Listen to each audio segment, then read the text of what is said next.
crash, tragic as it is, and Trump's been quite incredible press conferences yesterday. Isn't it great? But, you know, you've got to say he's got a point. He has. Well, the reason people love him is because he says things that we're all thinking. Yes. And that we're all saying. Tells you how it is. Yeah. And the left are in absolute meltdown. Yeah, of course they are. Which is enticing. It is ridiculous, hilarious. Isn't it? Talking about meltdown, got Lord Toby Young, as he is now, on the show later on, talking about free speech. Excellent. So he's now been made a vice chairman of an all-parliamentary committee. Right. He's got his work cut out for him, I think. I think he has, absolutely right. Brilliant next 3 hours. Russell Quirk, don't forget Plank of the Week later on tonight. He's on that as well. I'll see you on Monday.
Across the UK, on DAB+, on your smart speaker, on your smart TV, and on your side. This is Talk.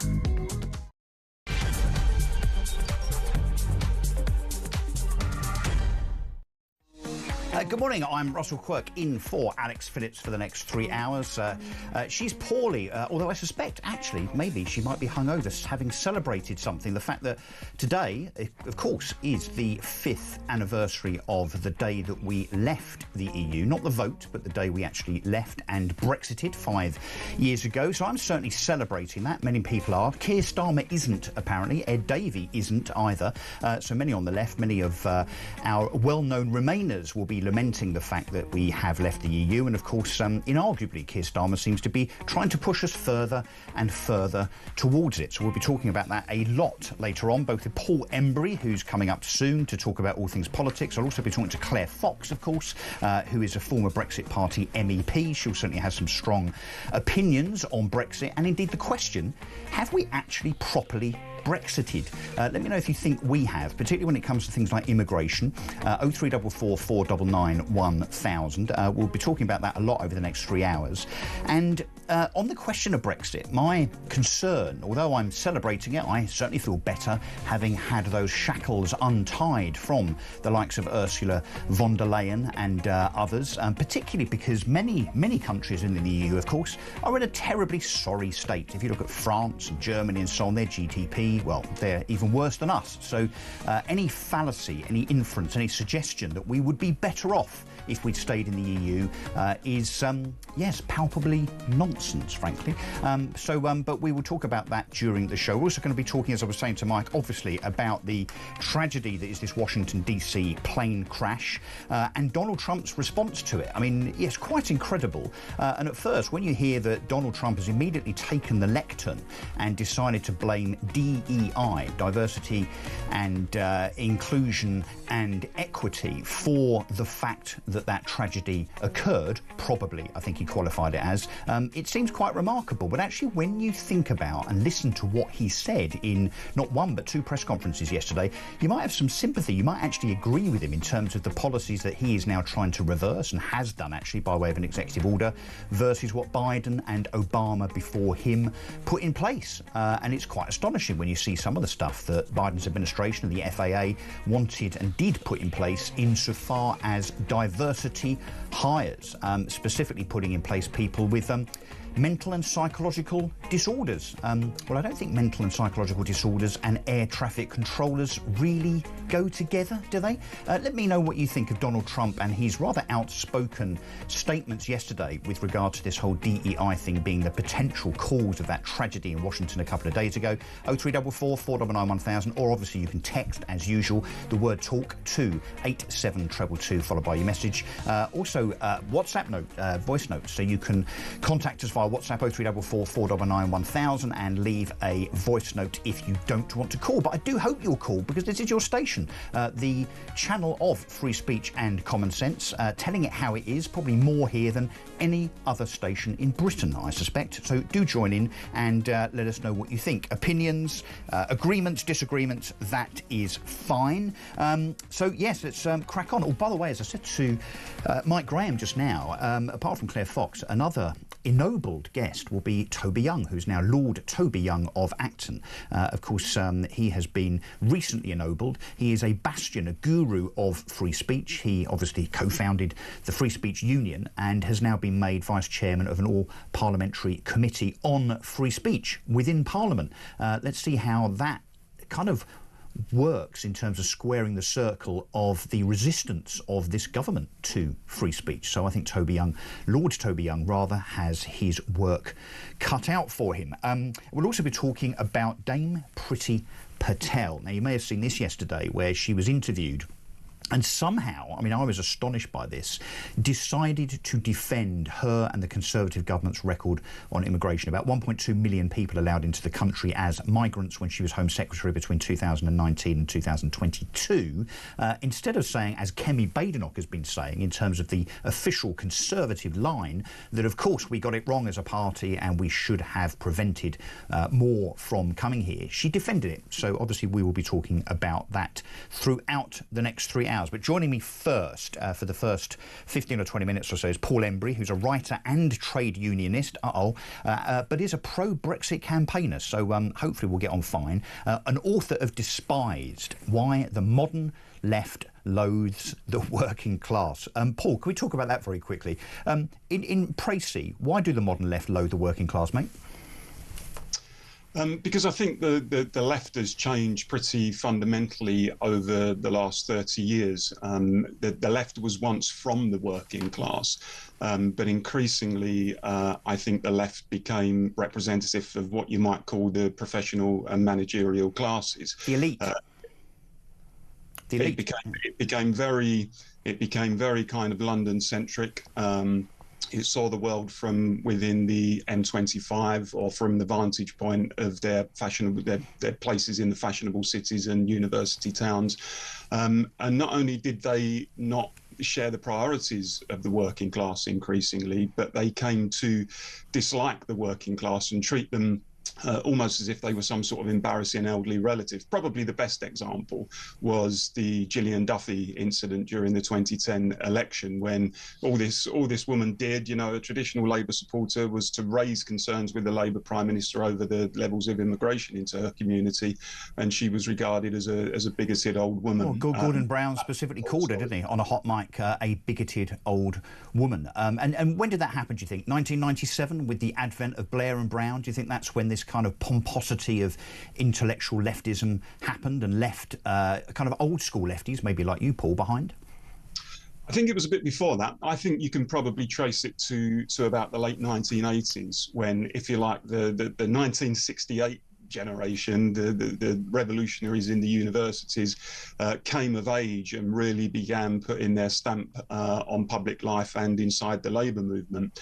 And I think the Labour Party itself began to change around that time. It had always been traditionally, at its best, it had been a coalition between Hampstead and Hartlepool. Yep. So, you know, Hartlepool being the working class blue collar element, Hampstead being the more middle class, the liberal intelligentsia, if you like. And it's always needed that second part of the coalition. And Paul, that brings us nicely to the question of Brexit, of course, doesn't it? Because, you know, Brexit, in terms of the 52% that voted to leave in 2016, as you know, maybe from my intro, of course, we are celebrating the 5th birthday, the 5th anniversary of actually leaving the EU today, 31st of January. That was, I think, a coalition, wasn't it? Because lots and lots of old school Labour supporters decided and voted to Brexit, to leave.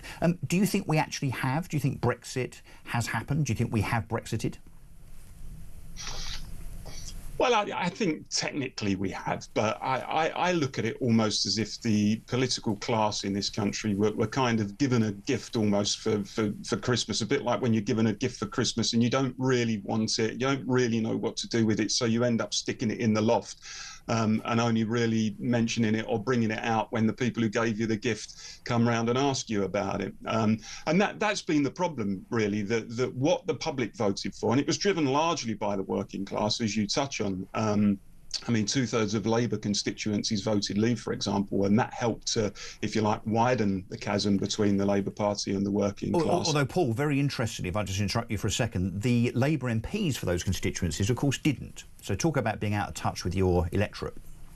Overwhelmingly, people within the Labour Party and the wider Labour movement, the trade unions, were pro-Remain, and I was almost like a museum piece in I've been a member of the Labour Party for 30 odd years and an active trade unionist, and there were a small group of us who were pro-Brexit, but we were treated almost as museum pieces. But interestingly, and you'll know this yourself, there is actually historically a very rich thread of Euroscepticism within the Labour Party. I mean, if you look at the Common Market referendum in 1975, a huge number of Labour MPs voted no to the common market. A majority of trade unions voted no to the common market. Back in those days, Labour MPs and trade unions believed in democracy. They believed in self-government. They understood that the common market, what became the EU, was very much a sort of, if you like, a capitalist club. But we lost our intellectual self-confidence on the left, and we thought that actually we can't really do these things ourselves now as a country. We need a European... Well, we need to lean into the EU, which of course is a travesty of an organisation. I mean, it's not democratic. It's got a terrible record when it comes to its own approach and polity to immigration. I mean, look at the state of Germany, look at the state of Italy, or prior to the current Prime Minister, of course, the state of Greece. I mean, it's a failed project economically, financially, you know, commercially, and certainly when it comes to immigration and so on. So quite why we would want to lean into it. I mean, if you look at the GDP now, I mean, many people this morning, by the way, saying, you know, look at the state of Britain. We would be far better off if we'd stayed in the EU.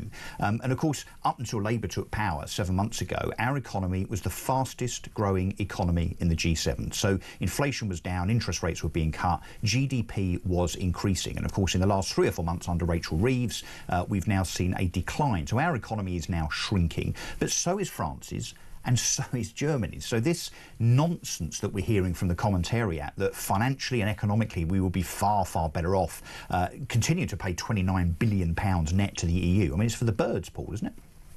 Well, I never believed that the EU delivered anything like the benefits that its supporters contended for it. And from a left point of view, I mean, I don't share, for example, the vision of Nigel Farage. I'm on the left. I don't want to see the rolling back of the frontiers of the state. I don't want to see a Singapore on Thames kind of post-Brexit model. I believe if So you don't want to see low tax zones to inspire wealth and growth? Well, I believe in using the power of the state to deliver growth. I believe in a government that intervenes. I think if you look at the legacy, for example, of the rolling back the frontiers of the state philosophy in the 1980s and look at what it did in Britain in terms of the Thatcherite approach and much of the kind of deindustrialization that we saw, some of the communities that suffered from that, mining communities, which are still paying the price of that today. I think the mood has shifted. I think that people, particularly working class people, don't want an overbearing state, of course, but nonetheless, they don't want a state that doesn't take an interest in their lives, that doesn't Paul, I think you and I could talk all day long about the perils of the state being too big, particularly relying on the state to grow an economy, because how's that going so far under Rachel Reeves? But anyway, I don't want to talk about that right now because we've got a few minutes left, and I want to talk about more the politics of Brexit, and particularly here's another question for you. Being on the left, it's widely believed, even by those on the left, that Keir Starmer wants to take us back into the EU, even if it doesn't get labelled as such. It is very, very clear, and I think he's in Brussels on Monday, funnily enough. It is very, very clear, isn't it, that Keir Starmer wants to take us back into the EU by stealth? Well, he would need to be really very careful because he's made a promise that we won't be returning to the European Union on his watch. And people are not stupid. If they think that we are essentially going back into the EU in everything but name, then I think people are going to sniff that out. And the Labour Party, having worked pretty hard, not necessarily been successful, but worked pretty hard in trying to reconnect with some of those red wall constituencies over the last couple of years, it would just blow all of that away again. Now, I think that I don't think people necessarily want an isolationist Britain. I think people generally are happy to work with our EU partners, but what we don't want is an EU parliament that tells our parliament what to do. What we don't want is a web of treaties and directives that govern our lives and from which it's very difficult to escape. And if Starmer starts going down that road, then I think he's going to alienate millions of people. But no, I agree, and that some would say that actually closer alignment in terms of trade, actually the common market, which of course is what the liaison, the cooperation between us and Europe was supposed to be all about when it was introduced in the 1970s. Trade agreements, a common market, is fine, but the problem is in their quest for the federalisation of Europe, whereby we end up with the EU telling Europe what to do, even though they generally have no elected and democratic mandate to do so. They have insisted that, for instance, if we want to have free trade with them and trade agreements, that we also have to accept the premise of free movement. And of course, in this country right now, as it is, we have enough of an immigration problem without then also opening the gates to Europe as well as the gates to Syria, Afghanistan, India and Vietnam as we have. So I'm afraid the EU are really the problem. It's not the problem of Britain not wanting liaison and closer ties with the EU. It's the conditions that the EU put on those kind of those wants and needs. Well, a return to free movement, I think, would be disastrous, not just for the Labour Party, but for the wider country. We know that millions of people voted the way they did in the Brexit referendum because of free movement, not because they are bigoted, not because they're nativists, but because they saw that actually numbers were too high and becoming unmanageable. It was having an impact on community cohesion. It was having an impact on wages in certain sectors. And I'm that rare thing in the Labour movement. I believe in regulation of the labour supply. Once upon a time, people in the Labour Party understood you had to control the labour supply so as to give the government the best opportunity to plan around welfare and housing and jobs and so on. The open borders philosophy was largely the preserve of people on the far left, Trotskyists and anarchists and so on. But that's now reversed the other way, and it's people like me who believe in control of the labour supply who are seen almost as the cranks. But I would say that actually the mainstream view out there is we do not want open borders. We're in favour generally of immigration if it's managed and if numbers are modest. Well, and if it's selective. And the problem is now, because of Tony Blair's insistence on wrapping the UK into the ECHR, and he did that by way of the Human Rights Act in 1998, we end up now allowing effectively everybody in, no matter what. There's no more selective immigration, so it's not engineers, plumbers and doctors, it's a free-for-all, and of course we can't get rid of them. Paul, we're going to have to leave it there, I'm afraid, but look, really appreciate your the conversation with you and your insight. I'm sure you'll be back soon. That's Paul Embry, writer and trade unionist, believe it or not, but we didn't disagree on much there. I suspect we would have done if we'd delved into state versus private sector and who is responsible for growth, because it's very much the latter in my opinion. OK, look, get involved. 0344 499 1000. Do you agree with what Paul has just been saying? Do you have an issue with Brexit? Do you think we have Brexited? How do you think it's affected us in terms of immigration? Because many people thought that Brexit meant controlling our borders. How's that worked out for us? Not very well, it seems. 0344 499 1000. I'm Russell Quirk. I'm here for Alex Phillips. She's out celebrating Brexit, I think. Why shouldn't she? This is Talk. I'll be back after this.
As for whatever government comes after this woeful administration, if it's reform, they won't do the third runway either.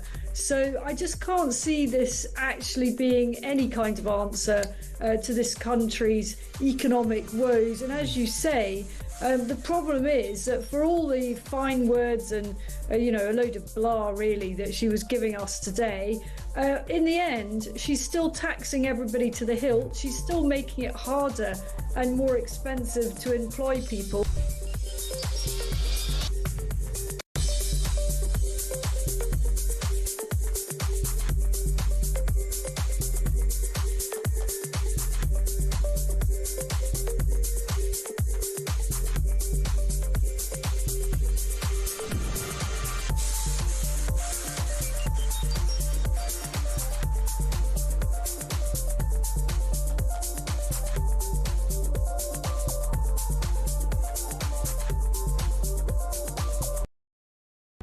Across the UK, on DAB+, on your smart speaker, on your smart TV, and on your side.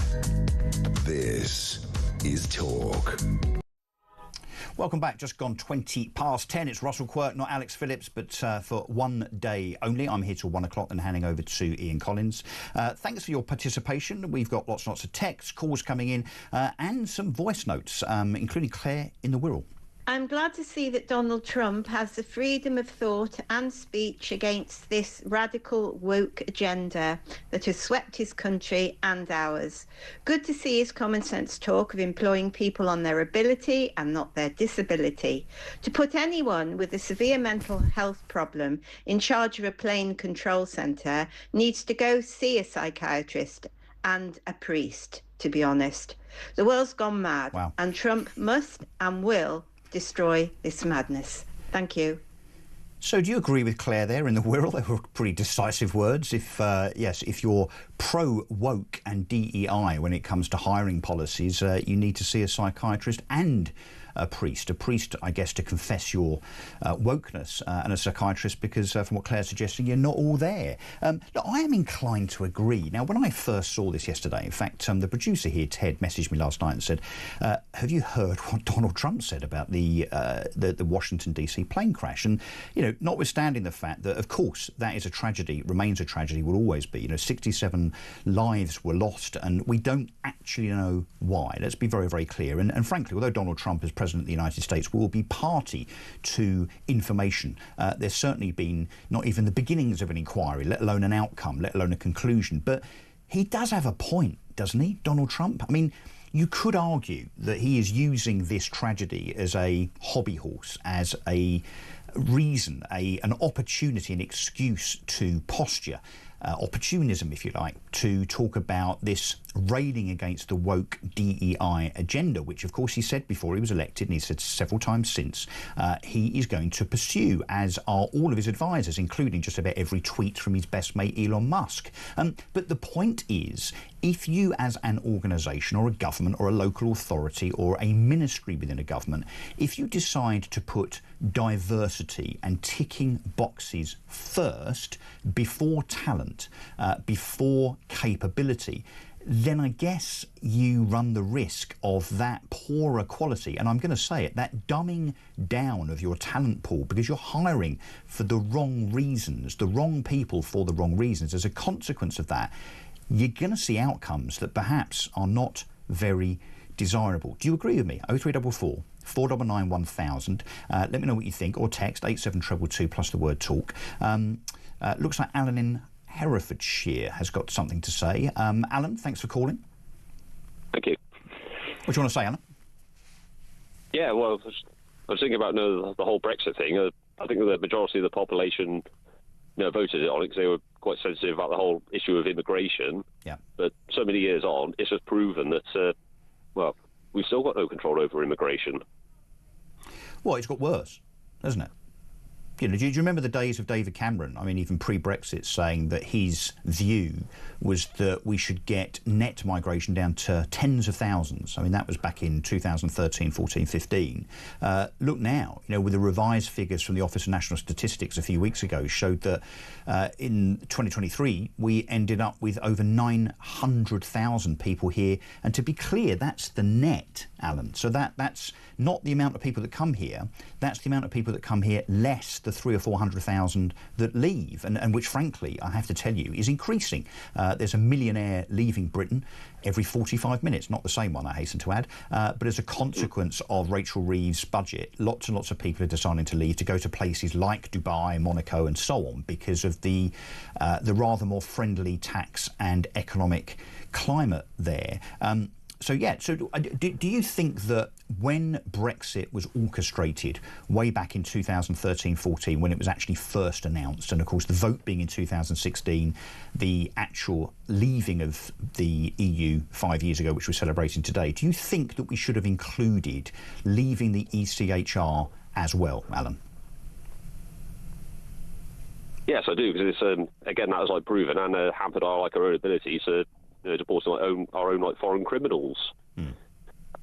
And again, on the subject of the immigration, I don't think a lot of the public realise that the whole movement of travel, which was part of the quota of being in the EU, worked both ways as well, because large numbers of Brits were able to go work in places like Mali or Ibiza, club repping, and everywhere else in Europe for as long as they wanted, just the same as the fruit pickers from Eastern Europe came here.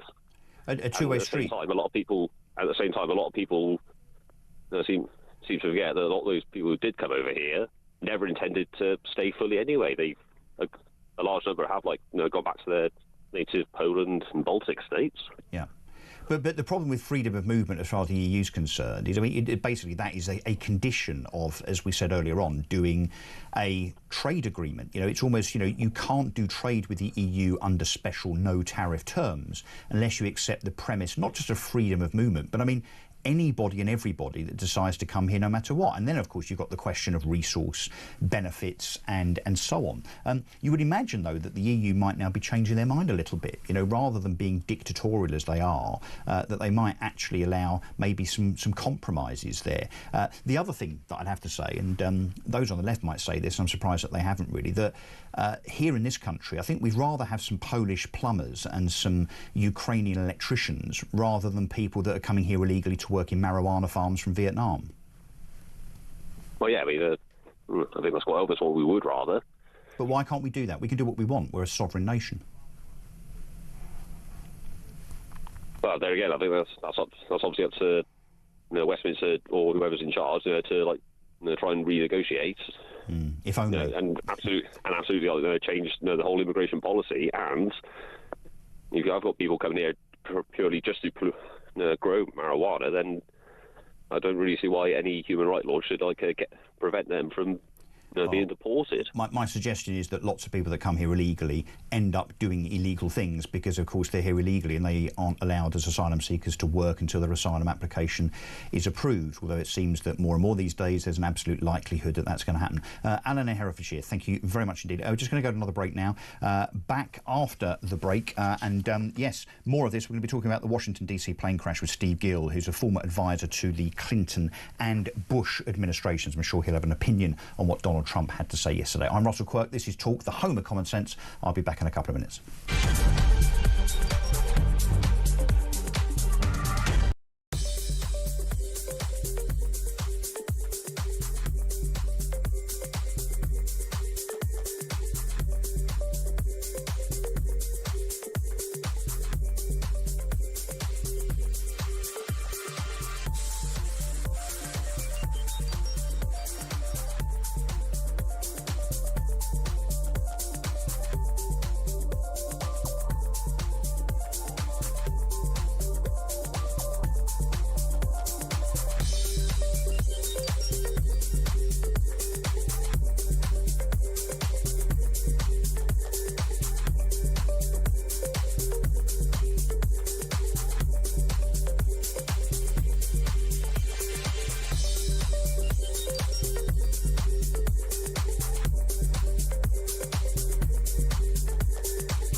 Across the UK, on DAB+, on your smart speaker, on your smart TV, and on your side. This is Talk. Welcome back. Lots and lots of texts and calls coming in. Thank you very much indeed for your participation.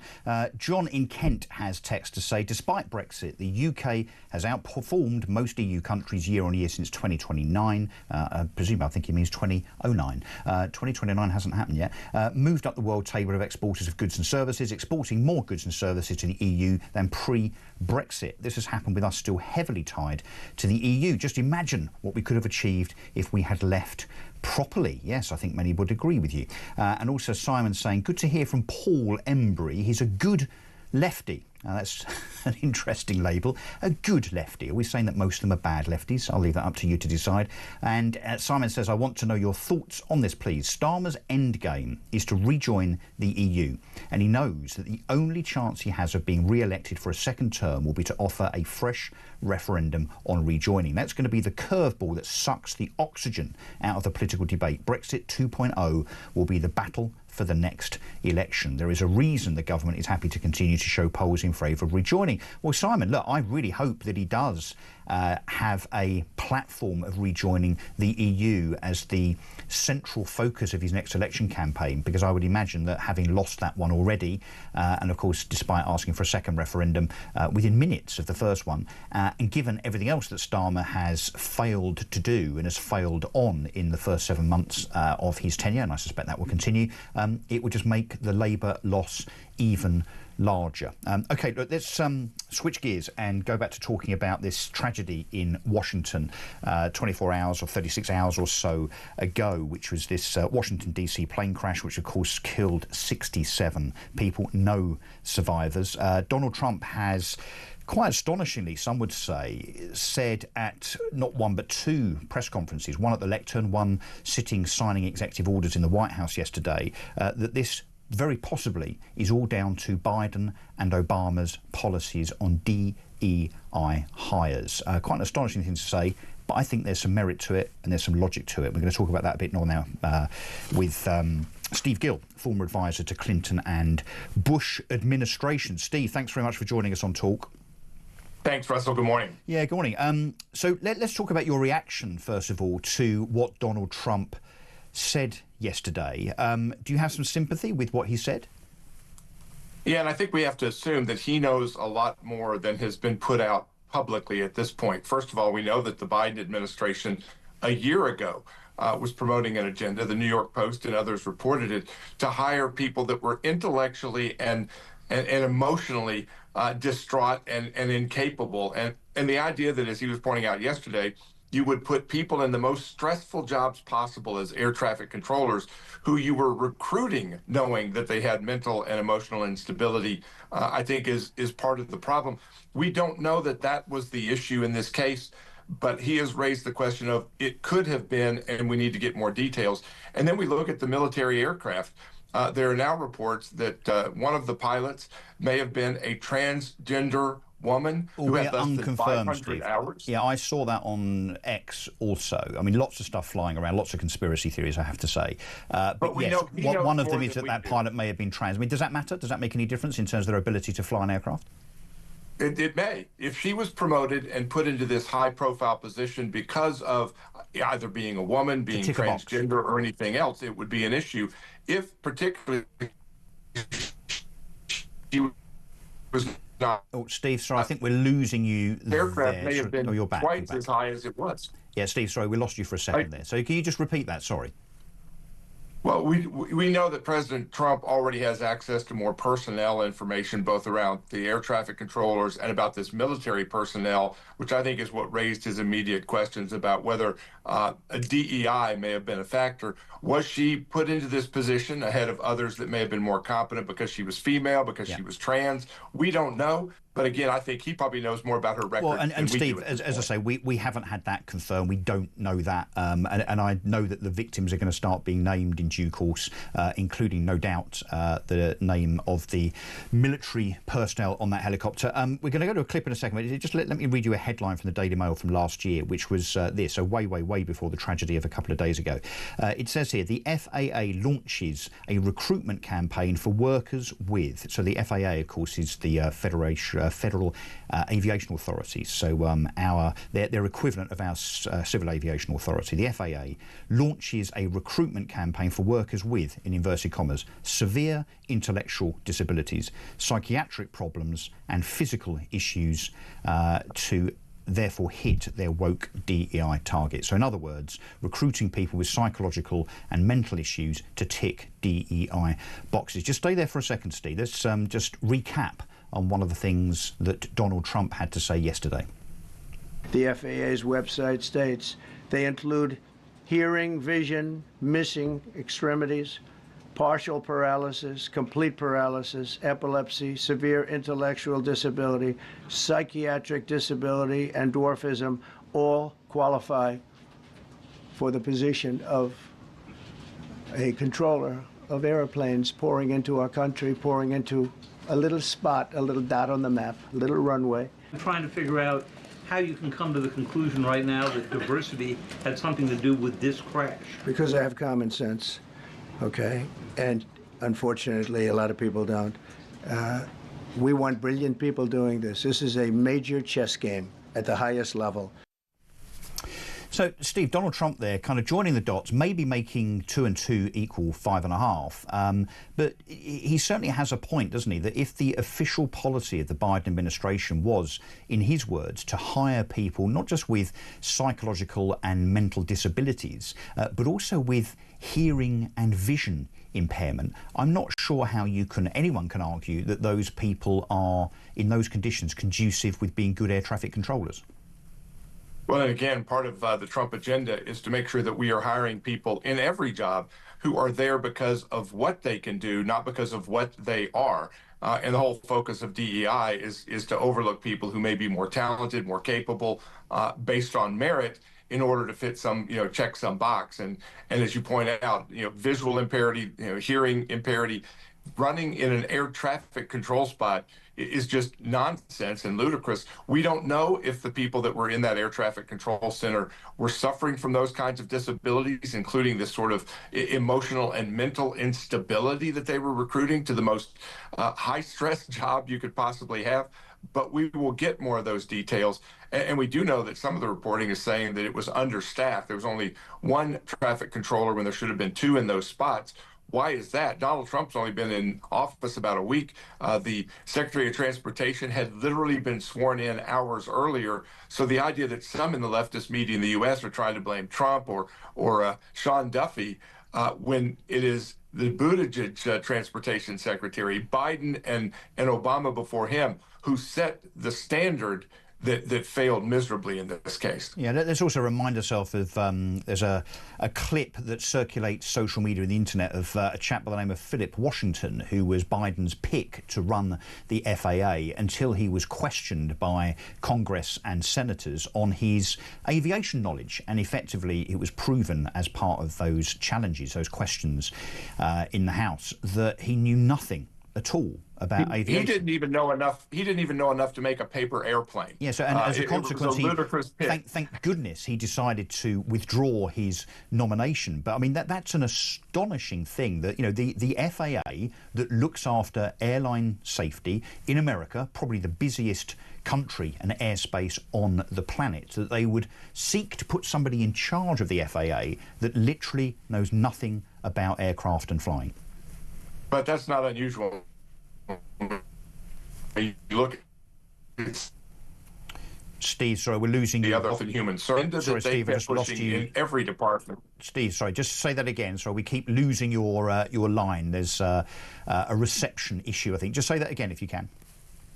Yeah, the problem with the Biden administration is they put people in place throughout their administration who were not capable of doing the job, whether or not their cabinet picks or sub-cabinet picks were DEI hires or not. They were certainly filling the government and filling key positions, whether it was the FAA, whether it was in health and other issues, with people who should not have been in those positions. Yeah.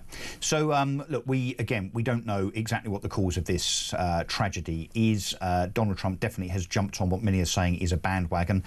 Time will tell. I suspect there is an element of opportunism here on the part of Donald Trump. And yes, I suspect this will run and run and run now in terms of trying to point the finger of blame at, of course, anything that has the fingerprints of Biden and Obama on it.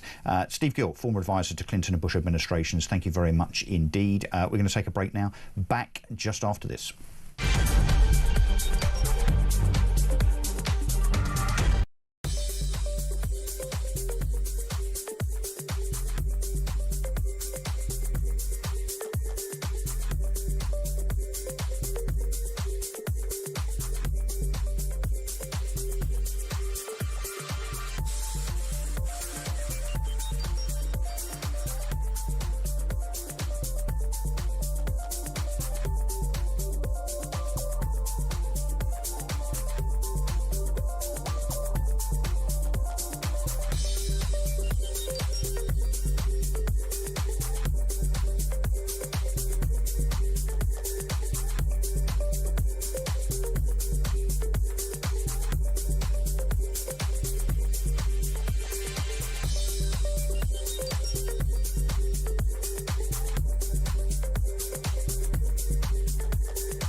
as for whatever government comes after this woeful administration, if it's reform, they won't do the third runway either. So I just can't see this actually being any kind of answer to this country's economic woes. And as you say, the problem is that for all the fine words and, a load of blah, really, that she was giving us today, in the end, she's still taxing everybody to the hilt. She's still making it harder and more expensive to employ people.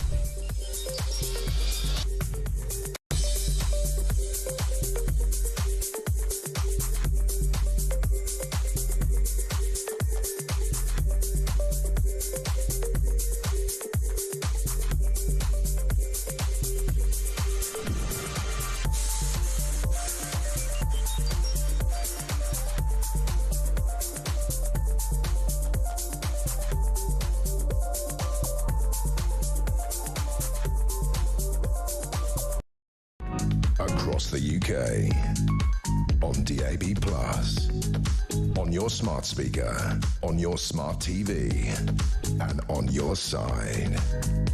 This is Talk. Welcome back. Right, let's go straight to a call. Charles in Surrey has called Talk. Thank you very much, Charles. What did you want to say, my friend? Hi, thank you for taking my call. Just on this Brexit, I'm still stunned. People believe all the nonsense and the cult of Farage and all his nonsense about Brexit. Let's say Nigel Farage becomes Prime Minister. UK Reform win the next election and Nigel Farage is Prime Minister. Mm-hmm. We will still have massive immigration and people coming in and taking jobs away from local British workers because India, for example, has made it quite clear it will not, repeat, not do any trade deal with us unless we open up our immigration for their people. And how big is that trade, Charles? Both ways, us to them to us. How significant is that to us? Does that really matter? It will be cool. There's my point. Does it matter? Right, that's the point, isn't it? So all it depends how big that trade is as a percentage of total trade. But loads of people, British workers, and people I know, like the tradesmen voted Brexit because they said we didn't want the Eastern Europeans. I said, well, okay, what about when we get loads and loads and loads of cheap labourers coming from India?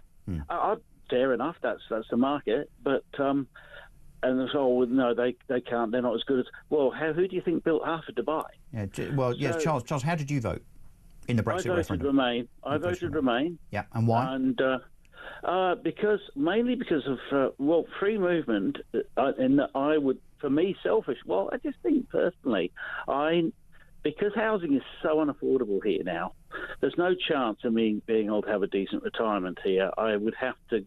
The only hope was to move to another European country. I can't do that now. So you were being, do you mind me saying, Charles, rather selfish in that you wanted to be a migrant yourself, and that's why you voted Remain, rather than thinking about sovereignty, trade, or immigration? Okay. Yeah. Sovereignty. That's a brilliant idea. I love that. I love that concept. Well, it's nice to have, isn't it, as a country? Well, okay. Shall we leave NATO then? What's that got to do with sovereignty? NATO don't tell us how we should control our borders. NATO don't tell us how to control our economy. NATO tell us when we go to NATO war. is a unification of defence capability against threats from the likes of Iran, China and Russia. I don't see that NATO's got anything to do with it. The other thing just to say, and I've got to go to a guest to talk about the fact that we're losing our farmland to solar panels. That should get a few heckles up, shouldn't it, in a second. But the problem, of course, when you talk about Indians coming here and working, undoubtedly they do. There are many people that come here with good intentions. But we also know, and this is a fact, whether you like it or not, Charles, is that if you are not born here, you're twice as likely to be unemployed. If you are Somalian in Britain, 75% of Somalians will be in council housing. They're just matters of fact. So, we talk about why we need people in this country. What we've got now, I'm afraid, Charles, is the wrong kind of immigration. When we were able to select those plumbers, those doctors, those engineers with the points-based system that ironically Priti Patel tried to put in place, we'll come back to that later on, like Australia. But what we now have is an absolute free-for-all. Just respond very quickly, because then I'm going to have to say goodbye to you, Charles. No, appreciate that. Points-based system. I just ask all those Australian mine workers that were put out of work through the points-based system. I'll leave it there. Okay. All right, Charles, look, thank you for your contribution. Many thanks. Call again, please, please, please. Right, look, let's move now to net zero madness, shall we? And the prophecy, the reality, I'm afraid, under Ed Miliband and Keir Starmer, that we are set to lose 10% of Britain's farmland. I say that again, 10% of Britain's farmland to solar panels. Quite how we're going to feed this growing population that I've just rehearsed with Charles, actually, I don't know. Well, let's talk to Rupert Darwell, shall we? He's the author of Green Tyranny. I think we know where you stand on this then, Rupert. Yeah, I think so. Good to join you, Russell. Yeah, thanks. Welcome to the show. How mad is this? So we're going to get rid of 10% of our farmland that produces wheat, barley, rape, maize, carrots, potatoes and whatever in favour of solar panels that work some of the time. Yeah, they work very little of the time. Solar is completely useless. In a country like Britain, solar is worse than useless. This is essentially a game of subsidy farming. Solar is there for the investors, not for the good of the country. Is it worse than wind, Rupert? Which obviously is often we're paying people. I think the last number I saw was £400 million over a particular period, which we as a taxpayer are paying wind farm owners to turn wind turbines off because it's too windy. I mean, is solar as useless as wind, or is it just too close to call? Russell, no, it's not too close to call at all. Solar is completely useless. I mean, because the peak demand for electricity in this country is shortly after sunset on a winter's evening, and of course there's no sun, so it contributes absolutely nothing to peak demand. Wind is also absurd. It's not quite as absurd as solar. Solar, basically, there's a case for solar where there's a lot of demand for air conditioning. We don't live. Climate change might make that happen, but even so, we're so far north, we don't get enough sun. This is essentially subsidy farming. So just talk us forward. Let's extrapolate this, you and I, Rupert, shall we? So let's imagine Ed Miliband gets his way, scary as that is, where we turn off all the gas and all of the coal-fired power stations, which he's enacted as as something that is now in play, and we end up in 5, 6, 7 years' time just with sustainable energy running Britain, with a growing population, as we've said already today, a population that's increasing in Britain by about 900,000 people per annum. The climate stays the same. We're still going to have the same constraints in terms of dark nights in the winter and so on. Obviously, that's not changing anytime soon. What happens in terms of the practical application of Ed Miliband's quest for net zero when it comes to energy? What's the implications? There are two implications, Russell. The first one is electricity bills are going to be a lot higher. But hang on, Ed Miliband said that he was going to reduce every household bill by 300 quid. He's sort of walking away from that now. Did he fib? What they actually say, what they're kind of saying is that renewables would be cheaper than the alternative, right? So he's trying to make a relative comparison. And what he won't tell you is that he can push up the bills for the use of natural gas by pushing up the carbon taxes on gas. So that's the way he'd do it. The other thing that would happen is it makes the grid far more fragile. On January the 9th, we came within an inch of blackout. What the system operator calls loss of load. And that, Rupert, is with 50% of our energy being derived from fossil fuels now. So if it had to be 100%. So what I'm getting to, I'm leading you a bit here, is power cuts. The government telling us that we can't use power at certain times of the day and night. A bit like some third world African countries are subjected to. Is that what we're in line for? Yeah, it's going to turn London into Lagos, essentially. You'll hear, when the lights go out, you'll hear diesel generators being fired up. That's what we'll have to do to keep the lights on. And of course, that's dangerous. It's more polluting, obviously, and it's much more expensive. And has anybody, I mean, obviously I don't know if you're much of a lobbyist, but you are an author, so you have some influence. You and your contemporaries that sit on the side of common sense and practicality here. I mean, effectively what we used to call during COVID, Rupert, those that are acting on the science, right? Because this is pure and simple fact by way of science. Are you and your peers actually telling Ed Miliband this? I mean, is Ed Miliband having this whispered in his ear and emails and letters being delivered to him so that he is completely aware of the utter impracticality of this quest for net zero? I think the climate of opinion is changing quite dramatically, and that has more to do with Donald Trump's election than anything else, because you cannot ignore this megaphone across the other side of the Atlantic, who's basically saying net zero is a disaster for the United States, and he's getting rid of all Joe Biden's drill, baby, drill, baby, drill. And we see that the Scottish courts ruling that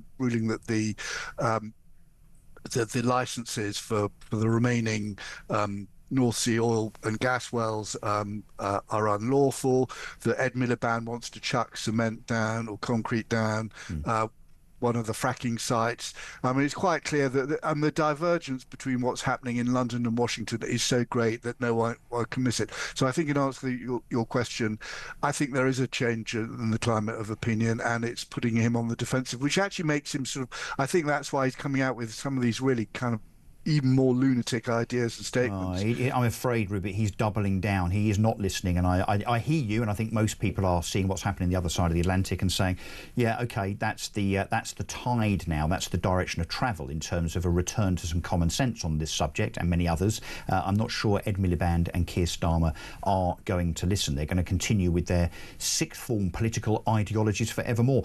Rupert Darwell, thank you very much indeed, author of Green Tyranny. Before we go to the news, let's see if we can squeeze in a call, actually. Andrew from Hertfordshire. Andrew, thanks for calling Talk. Yeah, what we lost with the Brexit vote was actually democracy.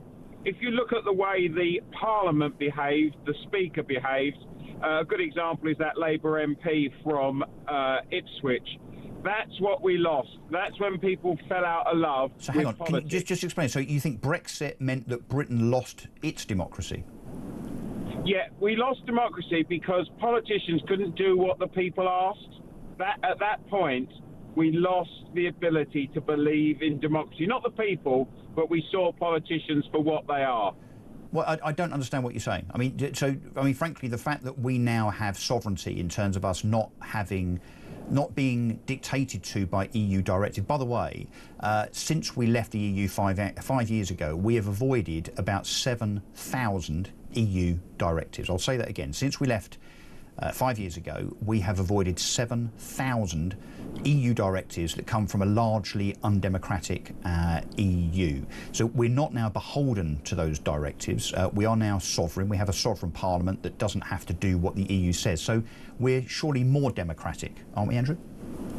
I accept that. The point I'm trying to make is, do you remember the way the MPs behaved in the way that they stopped the vote going through? You mean the fear of a no-deal Brexit and then the shenanigans around actually Brexiting? Yes, because they all fell in on party lines, effectively, didn't they? All became, Labour on one side, the Conservatives on another, and the Lib Dems somewhere else for what they were worth at the time. But that was, yes, just a typical display of political partisanship.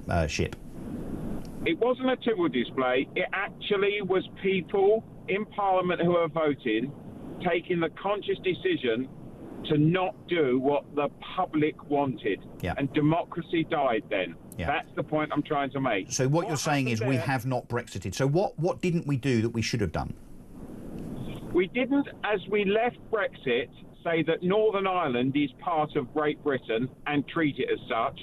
And we didn't say to the EU, we will do whatever we want to put Great Britain first. Not dissimilar to a gentleman in the USA. But the worst thing, Andrew, surely, was the fact that we didn't elect to dispose of the ECHR, the European Convention on Human Rights, and to unshackle us from that by way of our Human Rights Act, which, of course, Tony Blair welded us to in 1998. I think that's the biggest travesty of Brexit, that everybody assumed that it would be far better after Brexit from a trade deal perspective and certainly from an immigration perspective. That's the biggest thing missing, don't you think? 100% agree with you. At that moment, because we live in a law based on precedent, you're spot on. Yeah. And why that was never grasped, that would have solved 99.9% of the problem. Well, I would suggest, Andrew, so I've got to go to the news now, I would suggest it's because people on both sides were full of lies and hyperbole, frankly. Anyway, let's talk about this after the news. Guess what? With Baroness Claire Fox, former Brexit Party MEP. I'm Russell Quirk. I'll be back after this.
Across the UK, on DAB+, on your smart speaker, on your smart TV, and on your side. This is Talk.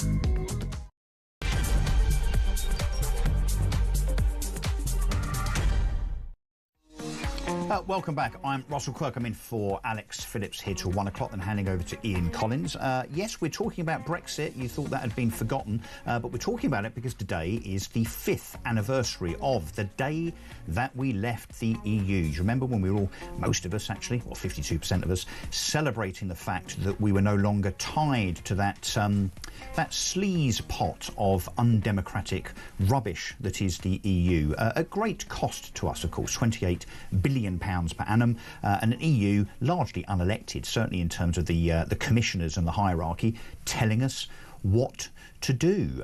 So I was certainly celebrating. And if you remember, actually, the image of Julia Hartley-Brewer on stage on the day in a Union Jack dress, Jerry Halliwell-like. Wow, that's certainly stuck in my mind. And I think actually, if you look in the Sun today, it's there in her column for all to see if you want to be reminded of how that looked. Maybe we can get an image of that, we can play that. Oh, there it is. Look, if you're watching on YouTube, there is Julia in all her, I shouldn't say Union Jack actually, I'll be reminded that it's actually the Union flag. So I don't know how accurate the depiction of the Union flag is upon Julia Hartley-Brewer's dress there, but I'll leave that for you to decide. So, of course, for many of us, for celebration, but of course, not for others, the likes of Keir Starmer not celebrating today. But anyway, let's talk to Baroness Claire Fox, who, of course, is a former Brexit Party MEP. Claire, thanks for joining me.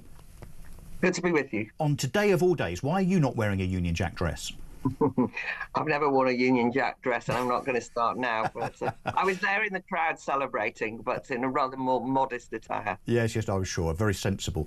So, I mean, a lot of things to ask you, but first of all, I don't know if you've seen Sadiq Khan's tweet this morning. He has to get in on the act with these kind of sharp elbows, doesn't he? He's very Starmer-esque, actually, in terms of his...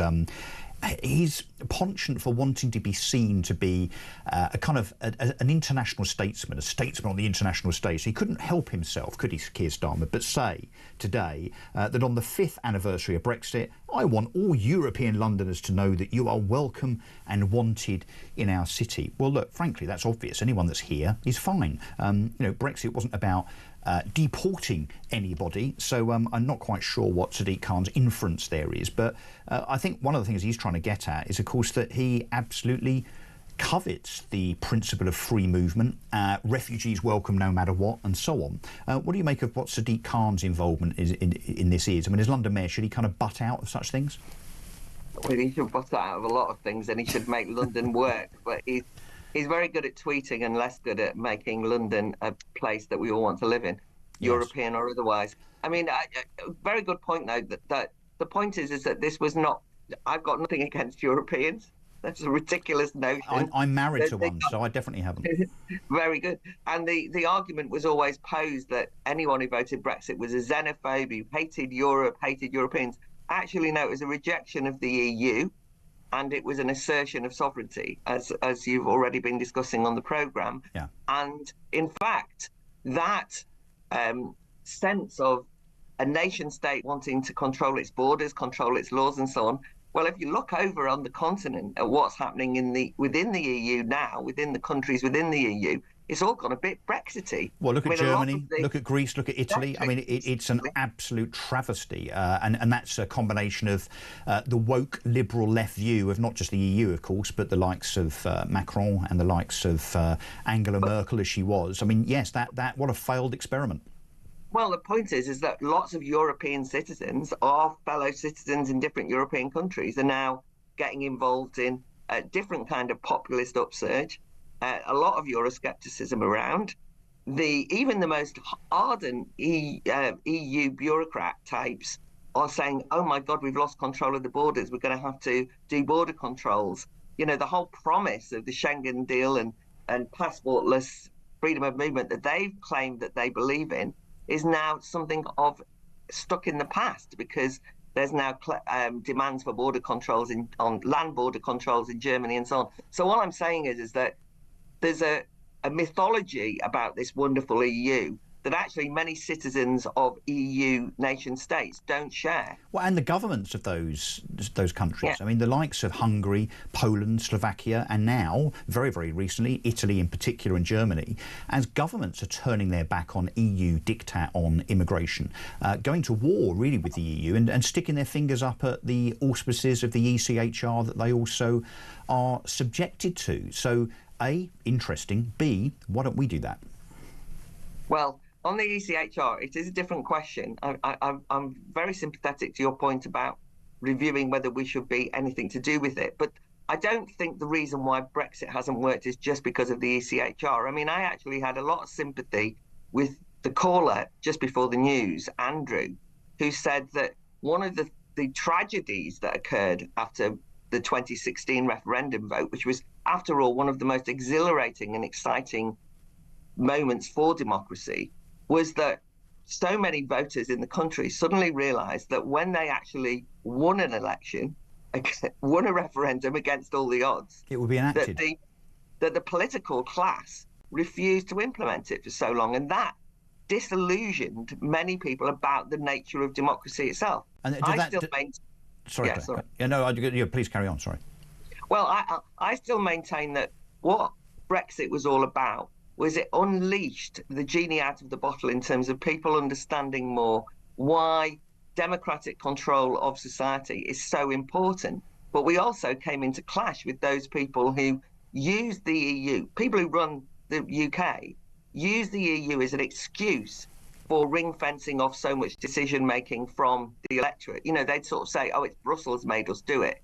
Yeah. And when given the opportunity to make our own laws, most of the establishment said, well, we don't want that. We don't want you plebs involved in all this sort of stuff. Well, when you say mandarins, Claire, do we also mean activist civil servants that have their own agendas over and above their political masters that seem to get their own way? I mean, I think that was very, very evident indeed in terms of the fact that it took 4 years then to ultimately exit, despite there being a very, very clear mandate. But does it also tell us that given that the vote was as it was, and I think we had someone saying earlier on that the majority, 70% of Labour constituencies voted to leave, but the vast, vast majority of Labour MPs voted to remain. I mean, talk about a disjointed kind of a disconnect between those that are elected and those that they are elected to represent.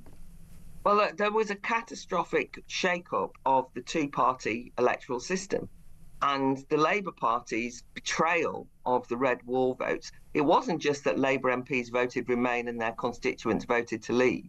It was that they actually were accused of being racist, backward, ignorant, ill-informed, you know, won over by the side of a slogan on the side of a bus, all of this kind of insulting stuff. Yeah. Meant that many people who had voted Labour for generations, you know, in their families, started to look around. And of course, I got elected as an MEP in the start of that political realignment when the Brexit party set up temporarily for those European elections, swept the board, and then we saw a new realignment when Boris Johnson was elected, often with the support of many of those Red Wall seats. And of course, he then betrayed the whole issue. So we're still in the middle of it. You know, Brexit is not, it was the start of a democratic shake-up, and goodness knows, we're still trying to see it through. We're still turning it upside down and shaking it. But so do you believe, first of all, that we haven't Brexited? Yeah, we Brexited, but, you know, technically you can Brexit, but it's just that Brexit wasn't a technical question, right? I mean, I agreed with somebody who said, first of all, there's the Northern Ireland question. Yeah. But we also know that seeing Brexit as an opportunity to reorganise British politics was never taken by anyone in control, by any politicians. Well, that's because most of them didn't want to enact it, yeah. Yeah, the aspirations and the notion that ordinary people should have a say in the future and in their own lives has been swept to one side by subsequent governments. Yeah. And I'm afraid of all shades. And Claire, Nigel Farage saying in a video over the last few hours that he is vowing to properly deliver Brexit. What do you think he means by that, and can he? Well, I certainly think that I would really admire somebody who tried. You know, I mean, that would be a start. I don't know whether Nigel Farage can do it, but I think Well, if he had if he had a Brexit Party majority behind him, I mean, look at the polls. I mean, the Brexit Party are now leading. Pollsters saying that if there were an election tomorrow, there'd be reform. There would be 180 seats to the Reform Party if there was an election tomorrow.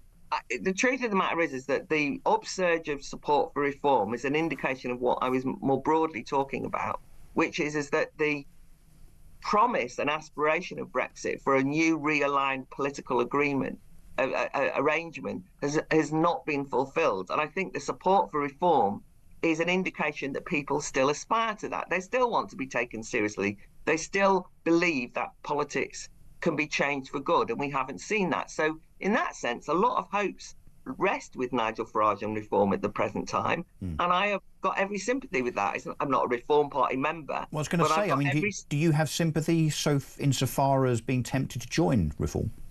Well, I'm very reluctant to join any political party. I've got the privilege, and I do understand that's what it is. I've been in the House of Lords, and I'm a non-affiliated peer, and that's the way it goes. But when it comes to the mainstream parties, I think they both deserve bloody noses, and I'm hoping that reform happens to be the vehicle through which that could happen. And therefore, in that sense, I hope that they continue to gain the support of millions of people, which they seem to be doing at the present time. So you thought the only way to get rid of it, as some people are terming it, the uni party, who of course have both let us down for decades and decades, is by way of, I guess, a political revolution which only the Reform Party can bring about?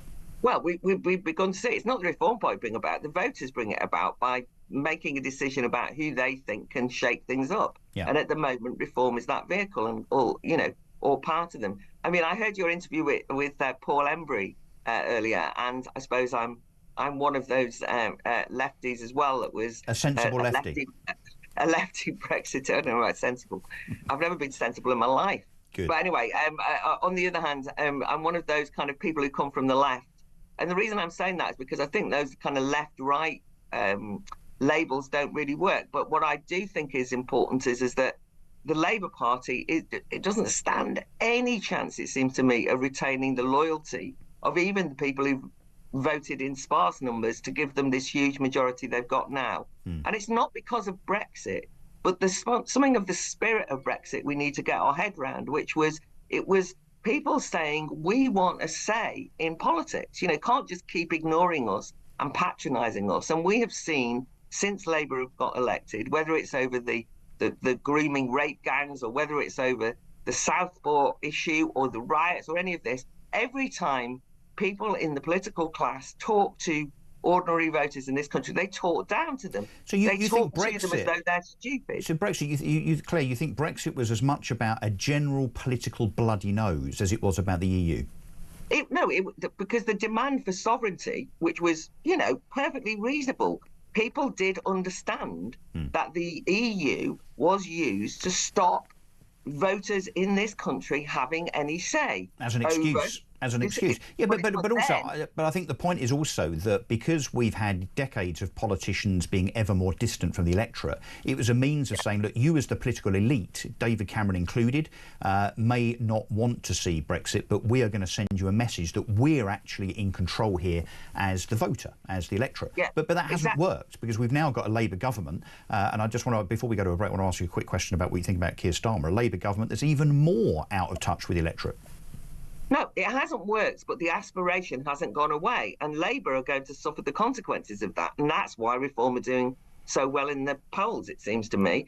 People are still saying, so. Yeah. So I, when you say it didn't work, the point about it is that it was the start of a democratic revolution. You were talking about just on the immigration issue. What people were saying was we need to control the borders.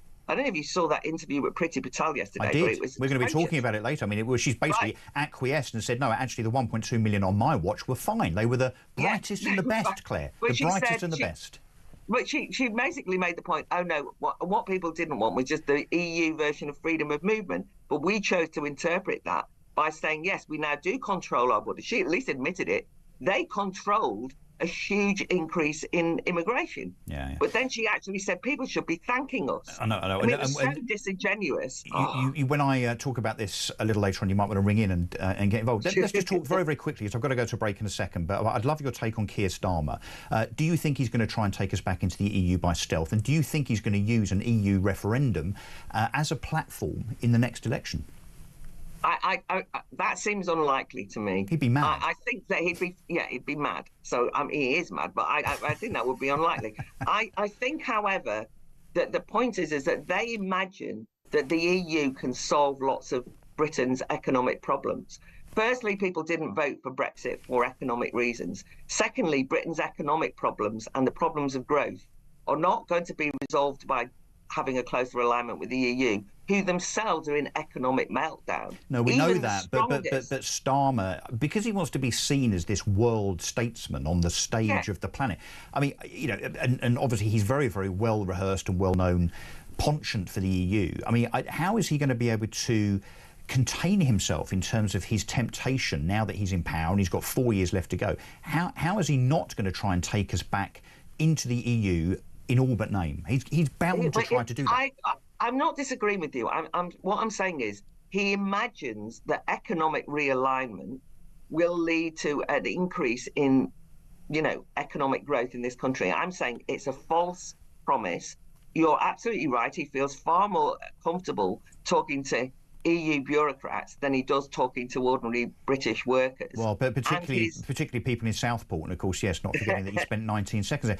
But look, just very quickly, the last thing we want to do is align now with the French and German economies, because I don't know if anyone's noticed. That was what I was saying. That's what I'm saying. Yeah, France is in shrinkage, Germany's shrinking. Yeah, exactly. Look, Claire, we've got to go. I've got to take a break, but I could talk to you all day as ever. So look, thank you again very, very much indeed for joining us. That's Claire Fox, former Brexit Party MEP and independent peer. Independent, there you go, balance. It's 11:19. I'm Russell Quirk. This is Talk, the home of common sense. I will be back in a couple of minutes' time.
Why does this matter? Because elections are years away. You know, many things can change between now and then. Maybe reform will crash and burn. I hope not.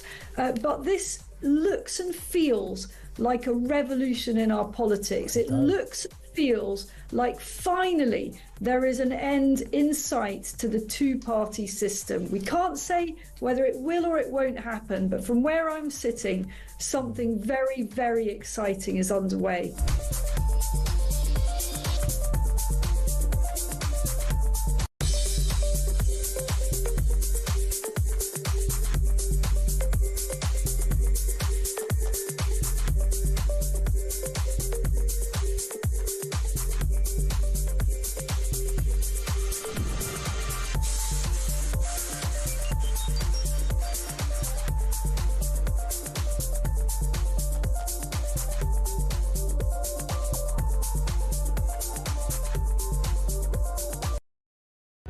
Across the UK, on DAB+, on your smart speaker, on your smart TV, and on your side. This is Talk. Well, thank you for joining me this morning. I'm Russell Quirk. I'm in for Alex Phillips. I'll be here till 1 o'clock. Thanks for your participation as well. Lots of calls. I'm going to go to one of those in a second. And lots of text. Let's just read some out for you. Darren says from Bristol on the subject of Brexit. He says the Brexit problem now is exactly the same as it was the day after the vote to leave. 70% of our politicians voted to remain and were happy to tell the British public not to accept the result. So Remoaners didn't. Our political elite and Remoaners cannot bear the possibility of Brexit being a success, so they will frustrate any and all attempts to make it a success. In their mind, Those who voted to leave are ignorant, racist, and Ramonas will never accept that they may have got it wrong. They will never allow Brexit to be a success. Sean from Grimsby says, the reason the left hate the working class like myself is because the working class see through all of the lefty nonsense, like net zero, trans rubbish, and wokery. This is all embraced by the middle and upper classes, yet the working class see it as the nonsense that it is. And then Alan in Nottinghamshire says, hi Russell, I would have voted to leave the EU if I'd thought that the government at the time, or any government for that matter, could successfully manage it to achieve the promised benefits. And then lastly, Joanna from Salisbury says, we haven't properly Brexited because we can't say no. We don't have legal sovereignty. Funny how countries in the EU can say no, even though they are in it. Germany and Italy are getting very interesting, as we've just talked about, actually, with Claire Fox and also with Paul Embry. OK, look, let's go to the phone lines now. Thanks for your calls. There's been lots. If you want to join in the conversation, whether it's about Brexit, whether it's about what Donald Trump has been saying over the last 24 hours in Washington regarding DEI and his contention that that is the reason the previous Biden administration DEI policies potentially for the tragedy that we saw at Reagan Airport in Washington, D.C. 36 hours ago, or indeed whether you support the idea of losing more and more of our farmland to Ed Miliband's solar panels. 0344 499 1000. Robert from Hertfordshire has called that number. Robert, thanks for joining me on Talk this morning. Hi, Russell. Great show, by the way. Thank you. I'm going back many years with David Cameron when he was punting to be Prime Minister. He promised us that we would leave the European Court of Human Rights. That was on his manifesto all those years ago. Now, the reason that I'm a Brexiteer, the reason Brexiteer has not been successful is because we've had our teeth pulled out in the fact that we're not out of, the European Court of Human Rights. Although that was never on the table on the vote. I mean, just to be clear, that wasn't part of the mandate that we voted on in 2016. The ECHR, of course, is a separate thing. I'm going back to before that. I mean, we should have been out long before that. So you're saying he should have included it within the mandate that we voted upon? Yes. Because he said he would. Well, that's the whole reason the migration problem is because of the ambulance chasing lawyers who are earning billions. It's their major tool. It's their major tool. There's no difference between planned migration and illegal migration because they all stay here anyway. Yes. So illegal migration becomes planned migration. Do you understand what I mean? Yeah, do you think it matters where migration comes from? Yes, but which countries? I mean, experience. I'm a retired projects manager, and I was in charge of social housing, and I used to employ a hell of a lot of East Europeans and Lithuanians, Polish. What a lovely race of people they was. They want to work. They come over here, and they was an absolute joy to work with, even better than the British. I had less problems with them than the British workers. So a great work ethic, you're saying? Yeah, there is a difference. Is there a but? Is there a but coming, Robert? No, there's no but. I mean, these people work. I mean, with the ones coming over now, they're never going to go to work in a million years. They're not just going to. And some of them are gangsters. Some of them. I'm not being racist. I'm just telling it. Well, I mean, you say some, of course. Look, not all, but there is some sketchy data now, and let's be very, very clear and honest. There is data, particularly from other countries, showing that actually those from other countries are more likely to commit crime. Denmark and France have published very similar studies in that respect. We also know, as I've rehearsed on this station, I think I've said it already today actually, that 75% of people that come here from Somalia are in council homes. People that were born overseas that are now here are more likely to commit crime. And of course, I'm not saying that all immigrants commit crime. What I'm saying is that statistics show that now that we have pretty much an open door policy, and we actually now have far more immigration from sub-Saharan and Asian countries than we did have, let's say, 10 years ago, where, as you say, Robert, it was predominantly EU, Polish plumbers and Ukrainian electricians and so on. We now have a change in demographic and a change in that demographic's propensity to commit crime, to be on benefits and to be in council housing. That seems to me to be a matter of fact. Yeah, I mean, I can't disagree with that at all. It's pretty scary. And I think the worst one is this government that's in now, which is it's Marxism behind it. They're actually taking away our right to complain. Yeah, and we're only 7 months in, Robert. Look, I've got to go because I've got another caller. Tracy from Northampton's backed up right behind you. Thanks, Robert. Please call again. Tracy, what did you want to say? Hello. Welcome to Talk. Hi. Well, what I want to say is, right, look, Keir Starmer doesn't listen to what we want, obviously, okay? Because nothing's being done with it in Parliament. None of his Labour constituencies are like going against him and everything like that. Did you vote for him, Tracy? Did you vote Labour? No, I did not. Who did you vote for? Never. Who did you vote but for? What I voted for some Conservatives. Oh dear. Okay. It was did. you. Yeah, it was me. I was wrong. But what I'm saying is, right, what is it going to take for that donut, right, to hear Britain? Is it going to take a march?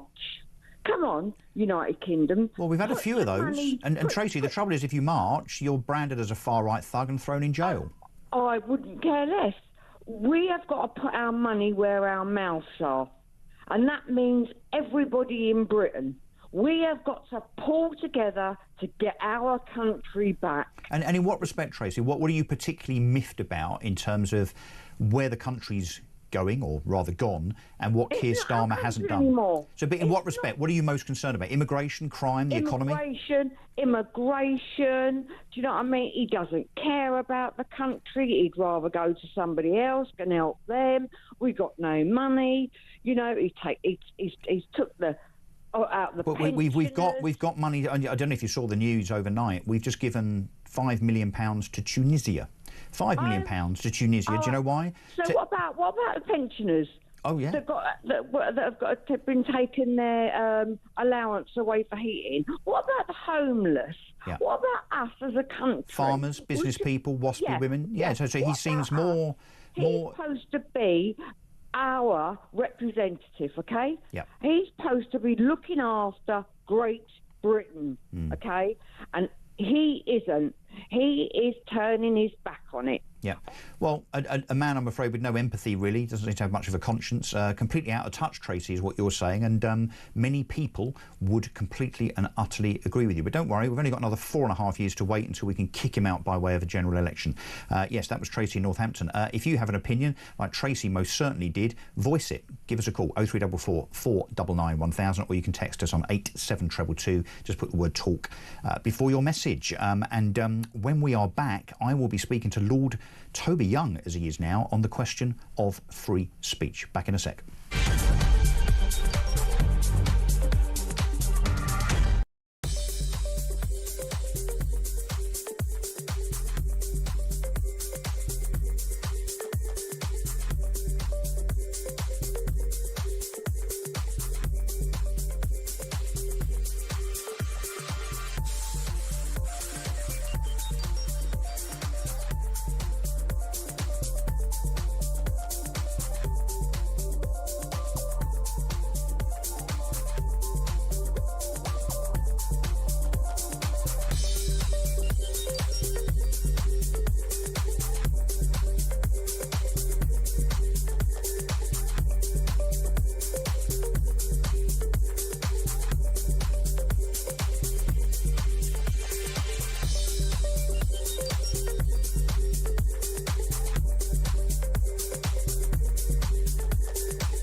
across the UK, on DAB+, on your smart speaker, on your smart TV, and on your side. This is Talk. Welcome back. I'm Russell Quirk. This is, of course, Talk. I am with you till 1 o'clock. Let's go straight to Lord Young, a newly ennobled Tory peer and vice chair of the all-party parliamentary group on free speech, and, of course, the founder of this free speech union. Lord Young, or am I allowed to still call you Toby? You can call me Toby, Russell. Thank you. Well, look, congratulations on being ennobled, but also very, very quickly being elevated to vice chair of the all-party parliamentary group on free speech. You've rather got your work cut out for you with this government, I suspect. Yes, I feel we have. It feels as though this government has declared all-out war on free speech and is waging that war on multiple fronts.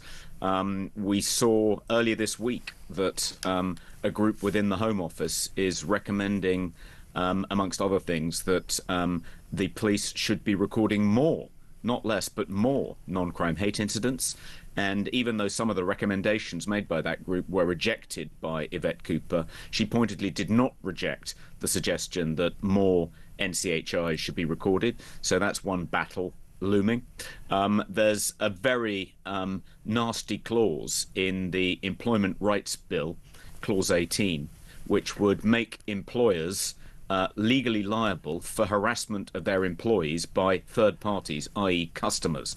So that will mean publicans, for instance, have to make sure that their staff don't overhear conversations in the pub amongst the pub's customers that they might find offensive or upsetting. And so Toby, within workplaces generally, so can employers now expect a kind of cascade of complaints to their HR department on the basis of this legislation, whereby if you hear something at the water cooler that you don't like, you can do something about it and cause absolute administrative mayhem? No, that's not exactly right. Employers are already liable for employee-on-employee harassment. So if an employee overhears a conversation at the water cooler that they find offensive or upsetting between two other employees, they can certainly complain to HR already. Now, this is far worse than that. That is the effect of the Equality Act. The Employment Rights Bill will amend the Equality Act to make employers liable for conversations overheard by their employees of members of the public, of customers. So it effectively extends the scope of the Equality Act far beyond the workplace to over which we spend our leisure hours. And over which that workplace, whether it be a pub or a shop or an office establishment, over which they have absolutely no control. And nor should they. Well, it's hard to imagine what steps employers will have to take to ensure that their employees aren't, quote unquote, harassed in that way by members of the public. I mean, will that mean publicans, for instance, having to employ banter bouncers who sort of clandestinely eavesdrop on customers' conversations to make sure they don't have any controversial views which might upset, pink-haired staff? Yeah. What about football grounds? I mean, will football clubs have to kick out fans who shout at linesmen, "Are you blind?" when they make a bad call? Yeah. Because if that's overheard by a partially sighted steward, he might have a case for harassment.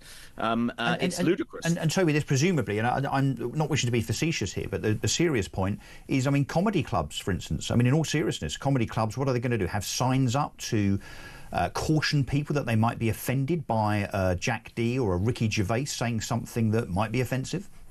But when you start thinking about all the ramifications of this clause and what employers will be expected to do now to protect their employees from being harassed by customers, I mean, it's mind-boggling. The compliance cost is going to be enormous. It's going to be ridiculous. And the legal cost, because, of course, there's going to be some legal actions here as well. But don't we, presumably, I mean, the first point here, apart from rallying against this, as of course you will do, is to try and change the definition of this word harassment. I mean, how can it be possibly seen as harassment because you overhear a customer or a fellow work colleague saying something that you might find or pretend to find mildly offensive?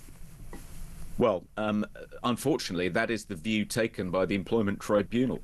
There have been cases in which employees have successfully sued their employers because they've overheard something said in the workplace that they find offensive or upsetting in virtue of their protected characteristics. That is the legal definition now of harassment. So if you extend employer liability for harassment to third-party harassment, they'll have to protect their employees from overhearing conversations being held by members of the public. It's ludicrous. I don't think the government has thought it through. There'll be a huge compliance cost. The hospitality sector is already on its knees. Pubs will go out of business even more quickly if this law is passed. And Toby, let's talk about the other real-world consequences, other real-world instances where it seems the government want to big inverted commas, crack down, including, I don't know if you were aware of the Kevin O'Sullivan show last night, where a lady called in and said that her son, who was 33 but with a mental age of 10, had been taken into custody by police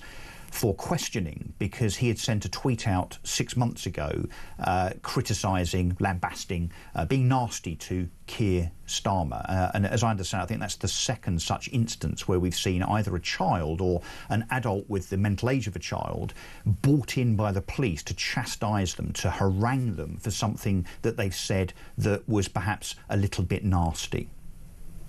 Well, yeah, this is something that's been going on now for several years. It predates Keir Starmer becoming Prime Minister. I think it's certainly got a little bit worse since Labour got into government. But the police are far too overzealous about trying to police what they think of as hate speech and are constantly knocking on people's doors, telling them that they need to come down to the station to be interviewed under caution, threatening them with arrest if they refuse to come voluntarily. And 99 times out of 100, they haven't said anything unlawful. And quite often the police, when they decide that there aren't grounds to prosecute, will record the incident in question as a non-crime hate incident. Now, according to the new statutory guidance issued by Suella Braverman in 2023, when she was Home Secretary, the police are not supposed to record non-crime hate incidents against children. But we know they've been doing it. You know, it's a question of trying to get the police to understand that they should be policing our streets, not our tweets. They've gone far too far in the wrong direction. And yet we also learned this week that a leaked report written by Home Office mandarins actually says that we should accept and encourage more non-crime hate incidents and that we should be very concerned rather than with such things as Islamic terrorism as a threat, but things such as misogyny and conspiracy theories. But the point being that it seems that those within power, perhaps those that really wield power in Parliament and in Whitehall, as in those civil servants, it seems that there is a push to censor, to cancel, and to ensure that the public are silenced more and more and more. So I guess my question on that basis, that being a matter of fact, it seems, is what can your parliamentary committee do? I mean, will it have teeth? Will it have power? I mean, you can recommend things, and I think we all know that you're going to be recommending, you know, free speech till the cows come home. But are you going to have any authority, any influence over government at all? Well, I think the great purpose of an all-party parliamentary group is it can draw attention to these kinds of issues. It can hold meetings. It can ask people to come and talk to them in Parliament. We can try and organise support for amendments to legislation, rebellions, either in the Commons or the Lords. So there are a number of things we can do to push back against this clampdown on free speech. I think one of the really sinister things about that Home Office report that was leaked earlier this week is that, as you say, they wanted to expand the definition of extremism to include any discussion of two-tier policing. People, they said that people who draw undue attention to grooming gangs are extremists because they're using it as an excuse to bash Muslims.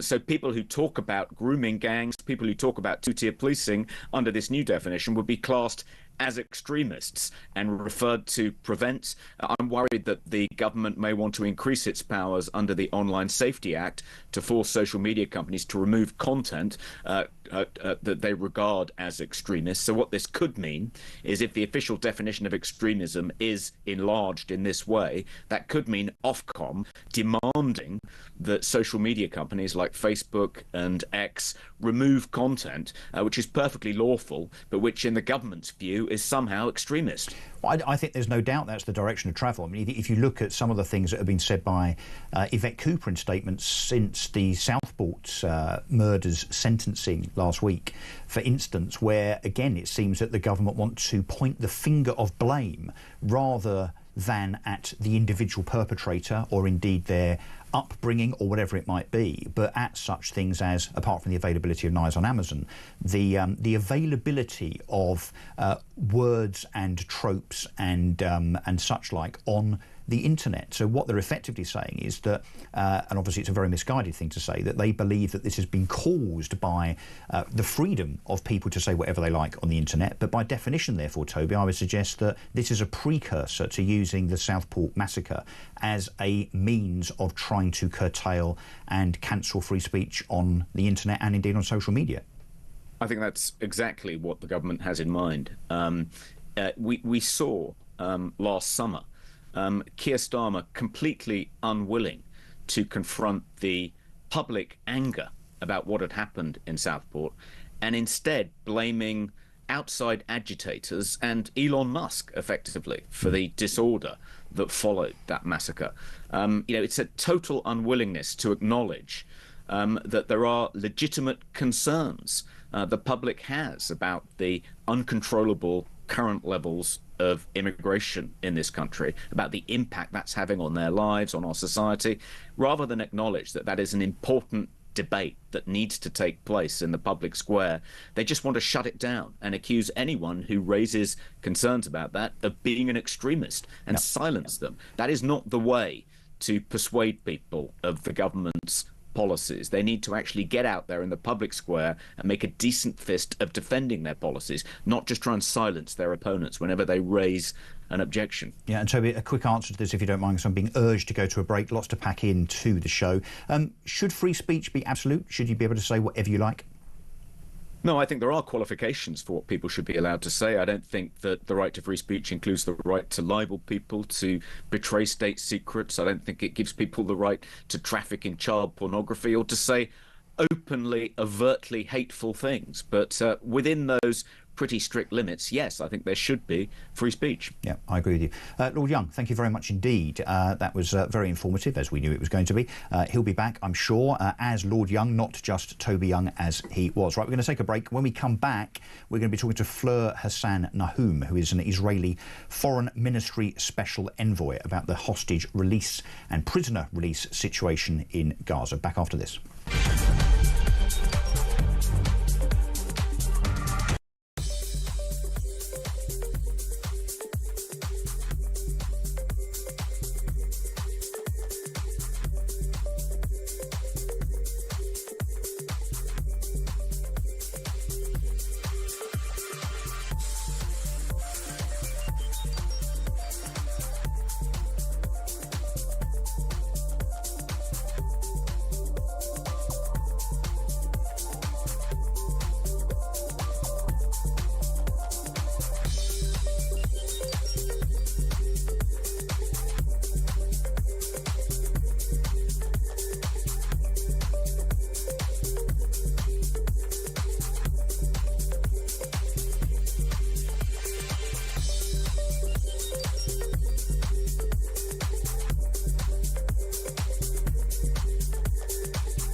political problem the government have is there's a gap in the fact that, you know, the budget massively put up taxes, but also massively put up spending. But if you look at the forecasts of GDP figures that were published last November, you know, by the end of this parliament, the public spending is dropping off, or not going up as quickly as you'd think it was. And then, you know, you're completely right to say, you know, Michael Lear is completely right as well to say, look, well, all this stuff that was announced yesterday is going to take 20 years, perhaps, to kick in. There's going to be a big gap in the middle.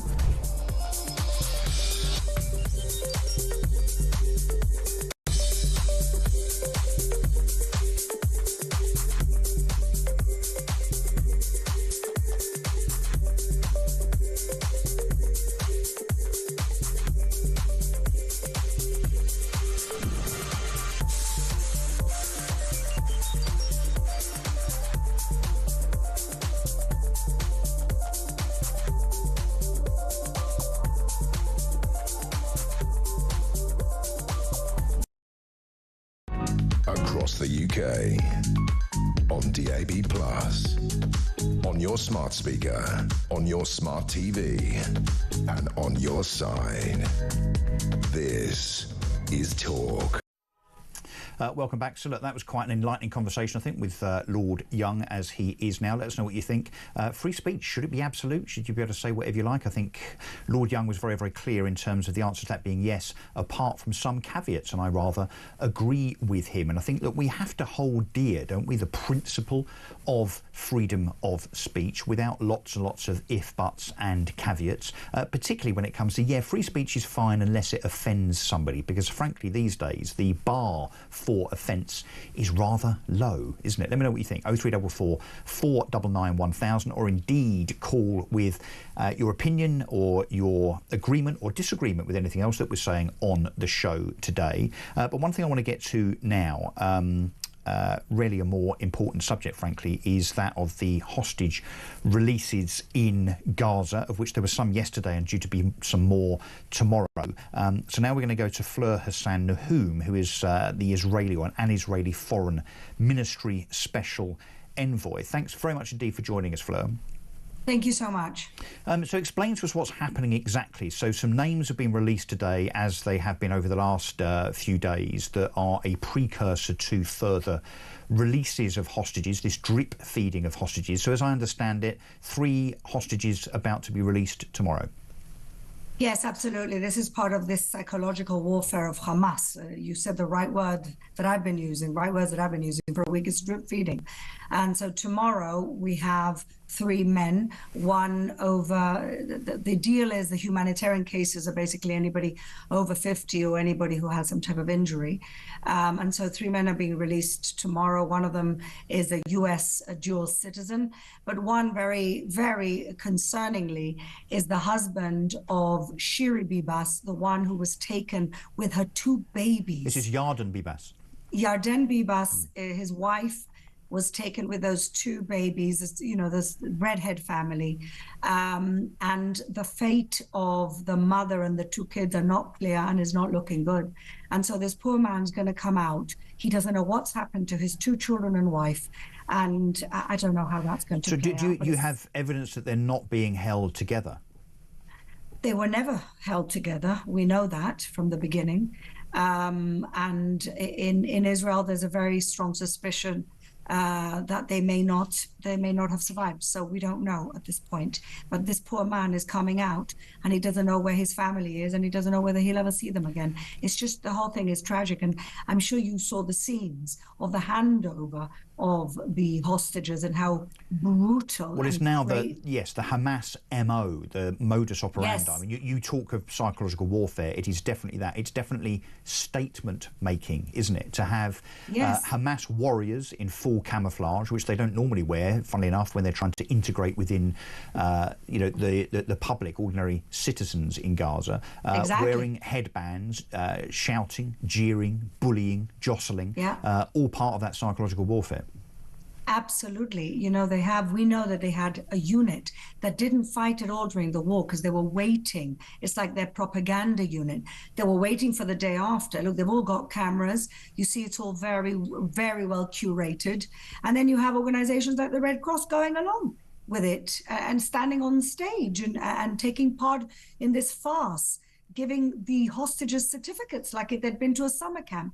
I mean, the whole thing is sick. And Fleur, could it not have been mandated in those negotiations? And look, you know, we can debate the ins and outs and the rights and wrongs of the fact that, yes, Israeli hostages and others, Thai hostages, are being released. But of course, the other side of that, the quid pro quo, the balance, of course, is that Palestinian prisoners, by the way, not hostages, Palestinian prisoners are also terrorists with blood on their hands, who've killed multiple people. Yeah, are being released. And I guess, look, the big question in all of this, from a humanitarian point of view, I think most would agree that deal had to be done ultimately, albeit now that those terrorists have now been released onto the streets. We'll see what happens to those in the coming weeks. But what do we think the situation is in terms of who is left in captivity, in terms of I think it was 67 hostages that we think were still being held. How many, and I hate to ask this question, but it's pertinent, how many do we think are still alive? So, I mean, these are all great questions. And part of the deal with Hamas was that they were going to tell us who's alive and who's dead. And they still haven't come up with this information. But why wasn't that mandated, Fleur? Why wasn't that mandated? It is. So they always push the limits of what they've agreed to and what they actually deliver. This is why Israel last week, when they didn't deliver the civilian woman that was left, Arbel Yehud, they said, we are not going to let you come back to the north of Gaza if you don't release the civilian woman. If you don't do as you said you were going to do. Exactly. This is what we got to. What happens with Hamas is, let's not forget, they're genocidal terrorists. These people have no word. They have no morals. No honor. There's no morals. There's no ethics. They shoot their own children. They shoot 5-year-old Palestinian kids in the head if they think that it will serve their purposes. These people have zero morals. And so ultimately, Israel actually laid down the law and said, no, you have to comply with the agreement. And that's why they released these hostages yesterday. But what you're saying effectively, Fleur, is that Hamas have gone back on the auspices of that deal. They've gone back, and when they realized that Israel wasn't going to take it, so they pushed. They pushed and pushed. They did push. They always push. And then yesterday, after the scenes that we saw, where an elderly man who was released, 80-year-old man, and this young woman, I don't know whether you saw the scenes yesterday, but they were actually very scary. It could have ended up very badly. And Israel says, well, we're not going to put up with this anymore. We're not going to put up with this circus that could actually create a situation where these lives could be at risk as you're releasing them. So let's see what happens. Yeah. Let me ask you something about an issue in Britain over the last 24 hours with regard to a Holocaust exhibition, which a parliamentary committee has rejected from being displayed in Parliament. How do you feel about that? Well, this is part of the wave of global anti-Semitism that we've seen rise, and it's absolutely absurd. What, from a British parliamentary committee, you think? It's absurd because we celebrated or commemorated International Holocaust Memorial Day. Everywhere around the world, they're having different Holocaust remembrance and memorials. And so much so for Britain, that was the country that won and beat Hitler, who created the worst genocide in the last 100 years. And you can't, now the Holocaust has become political. Well, Eric Pickles, who is, of course, a special envoy in this regard, has said that Churchill would be turning in his grave. I know Lord Pickles very well. He's a wonderful supporter of Israel, and he would be turning in his grave. The fact that you can't commemorate the way that other genocides are commemorated, they can invite all the Palestinian protesters. They do this every Saturday. They disrupt the entire city, the entire capital, but you can't have a quiet little memorial of the Holocaust? Where are we? This is politics at play, I guess, on the basis that the parliamentary committee presumably just doesn't want to be seen to be taking sides by having that Holocaust exhibition in Parliament. But by doing so, now it's seen to be taking sides. Well, why is the Holocaust something that you have to take sides? Well, no, I agree. And look, didn't we say? I mean, ever since the Holocaust, the fact that Auschwitz is still standing is because the Holocaust must be remembered. I mean, it's a horrible, hideous, horrendous, evil thing to have to remember, but it has to be remembered, of course, to prevent it happening again. I don't think that message seemed to be translated through to that parliamentary committee, unfortunately. Well, I think it's even more than that. You can't claim on the one hand that being anti-Israel does not being anti-Semitic, and then take something like the Holocaust, which has nothing to do with the existence of the state of Israel, and say that that's political. Which way is it? You can't have it both ways, and that's a problem. Yeah. No, absolutely. So look, going back to the hostages, so you expect to see 3 released tomorrow. What's next in terms of releases thereafter? Well, the initial phase of the deal is that 33 hostages will be released, and it's known more or less that about 8 of them are dead. So that's where we're at the moment. And then we have to negotiate for the release in the second phase of the rest of them. So there'll be another 67. And the bodies. There'll be another 60 odd left. And there is... we don't really know at this point, but it is believed that half of them will be alive and half of them will be dead. And we don't know. And that is part of this psychological warfare. And these poor families, imagine this kind of Russian roulette they're living every single day. Fleur, I can't imagine it. But we've got to go. I've got to go up to the news. But look, thank you very much indeed. A very, very tough subject to talk about, and I really, really appreciate your time. This is Russell Quirk. This is Talk. Back after this with Lord McKinley, a Conservative peer.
Across the UK, on DAB+, on your smart speaker, on your smart TV, and on your side. This is Talk.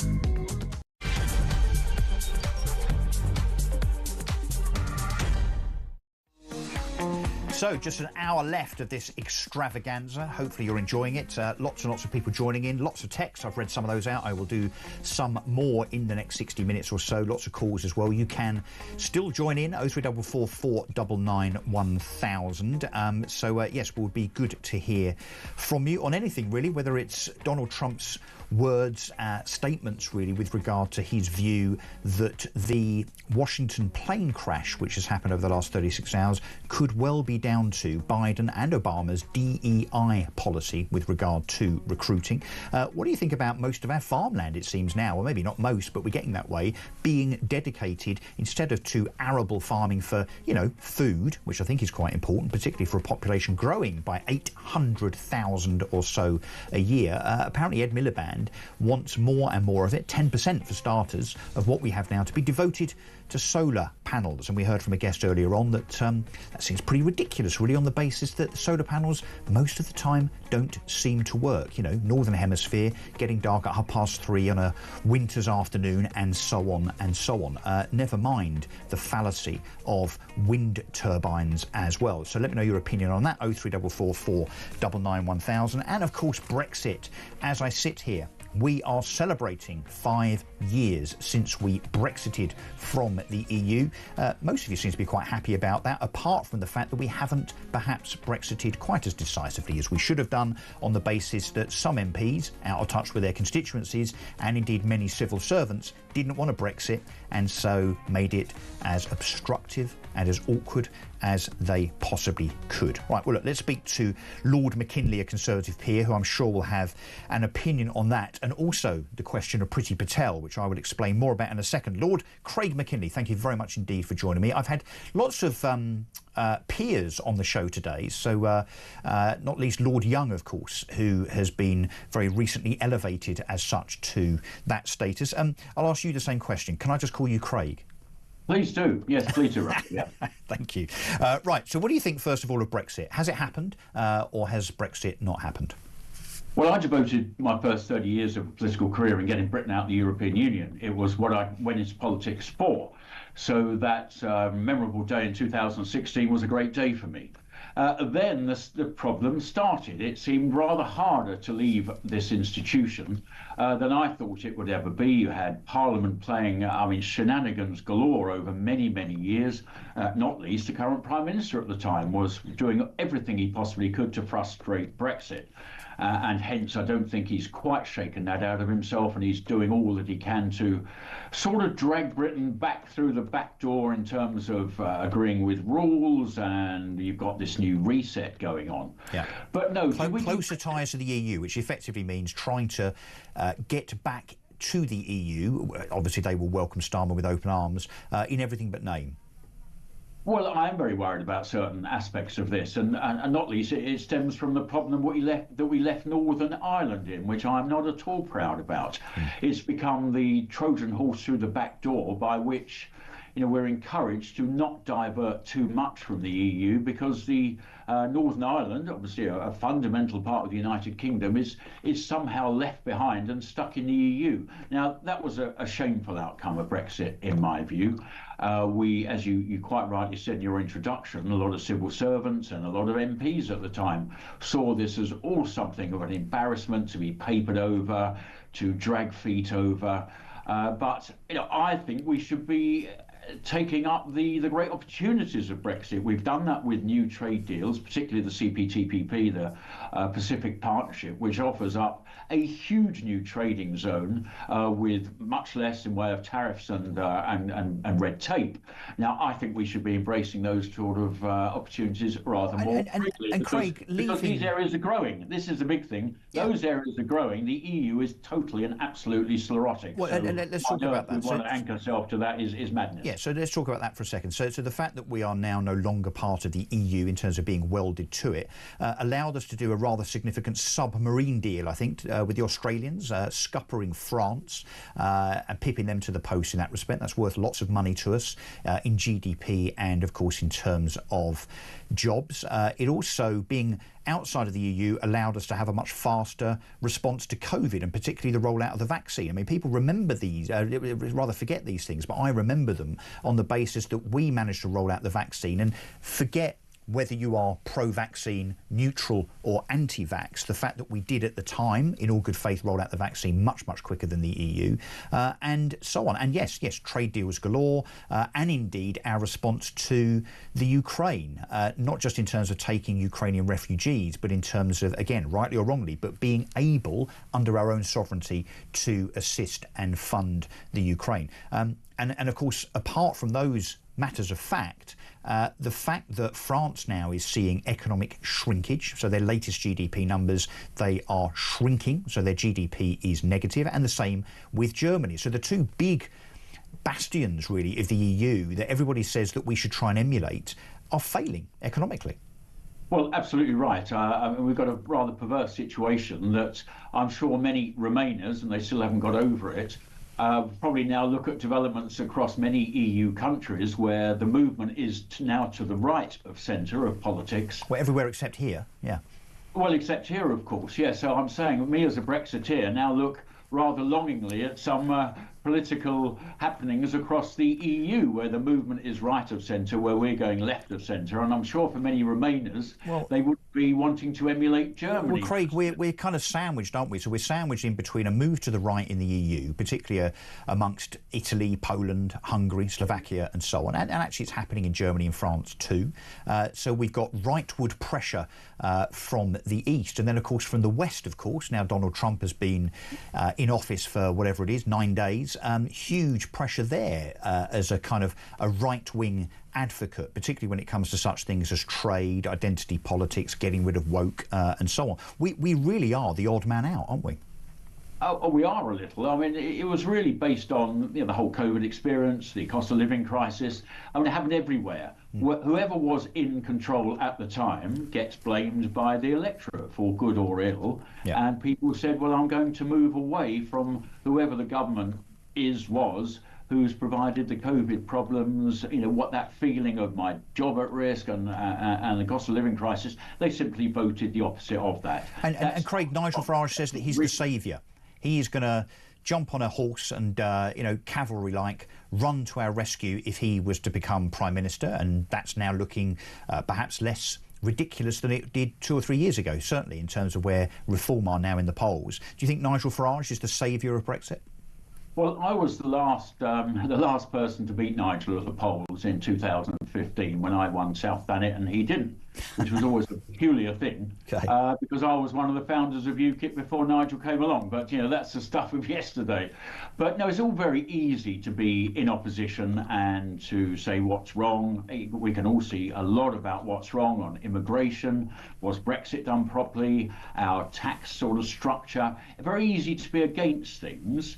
It's rather more difficult to be in favour of things. Now, I'm certainly never going to denigrate somebody who's voted for reform, because fundamentally they see the world through the same prism that I do. You're all on the same side, aren't you, which is rather ironic. Well, we are, which is the annoying thing, that Labour have got this landslide majority based on the thinnest percentage result that I think we've ever seen in British politics, because the right stupidly fractured. Yes. And so we've got a hardline socialist government instead of a right-wing, more normal one. And I'm sure that the upper echelons of the Conservative Party and indeed the Reform Party know that in the next year or two there's a big conversation to be had with regard to making sure that there's some kind of agreement, not a merger perhaps, but certainly an agreement in terms of a seat-by-seat strategy. You're going to have to do that, otherwise Labour are back in 2029.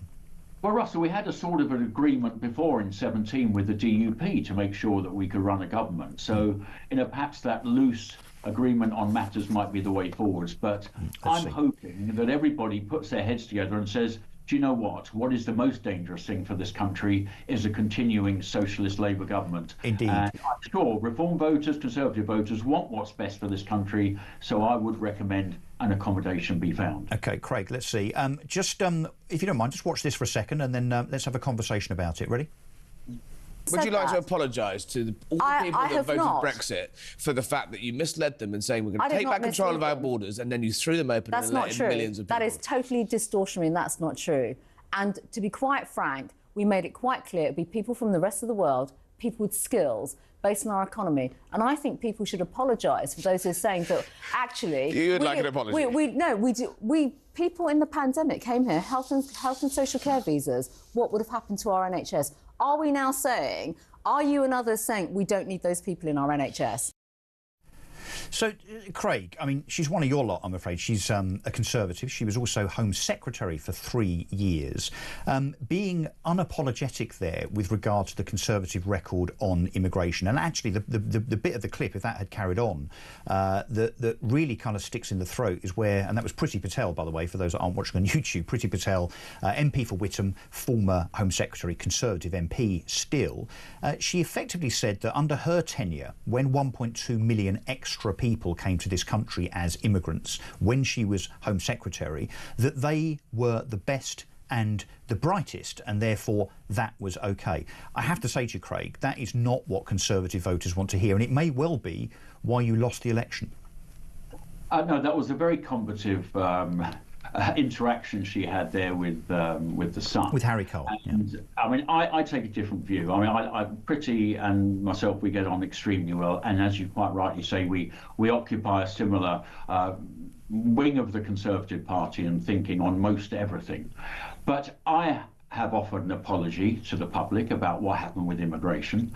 On behalf of the Conservative Party, you're apologising on behalf of myself that I was on behalf of myself, really, that I was sitting on the Conservative benches while this was going on. I'm afraid I didn't really see it coming in the way that these numbers... But why didn't Priti Patel get that memo yesterday talking to Harry Cole at the Sun?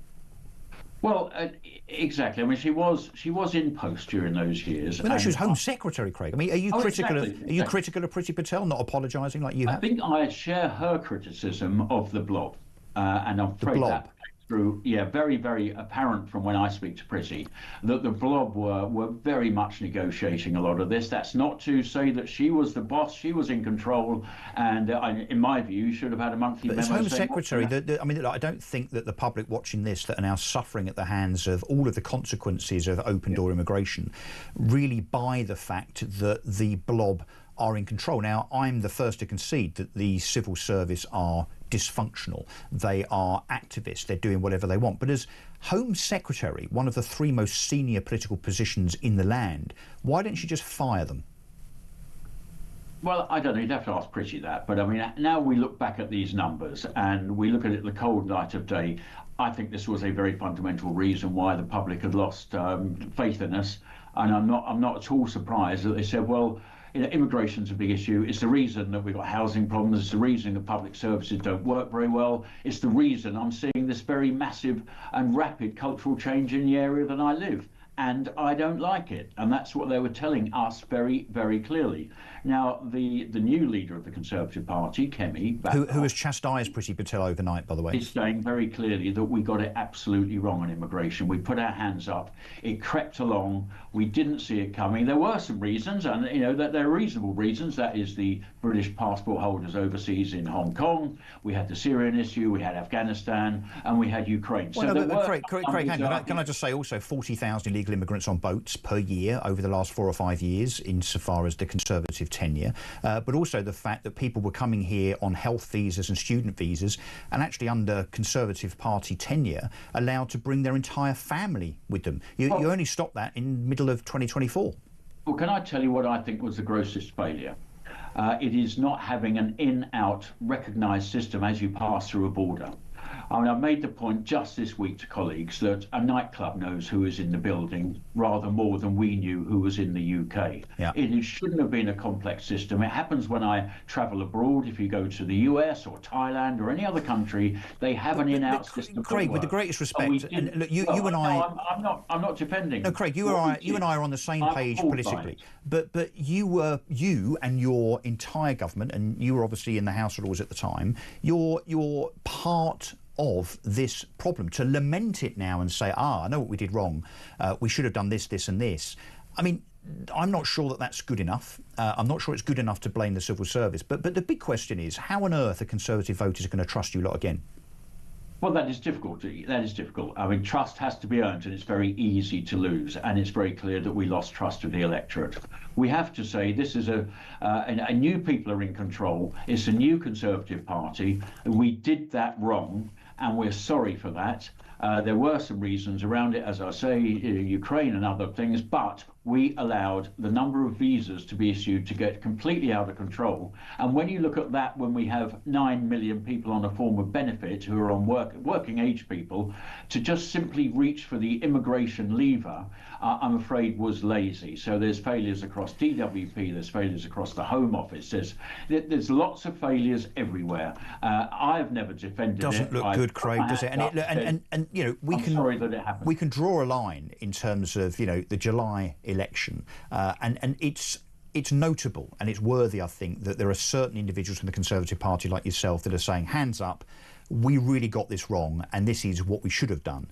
But Priti Patel, as ex-Home Secretary, a seemingly right-wing Conservative, is still going on to this channel and our sister channel, Never Mind the Ballots with Harry Cole, effectively refusing to acknowledge that it's a problem and not apologising. That's your problem now in terms of the likes of Priti Patel that a lot of us on the right actually may have had and did have quite a lot of time for.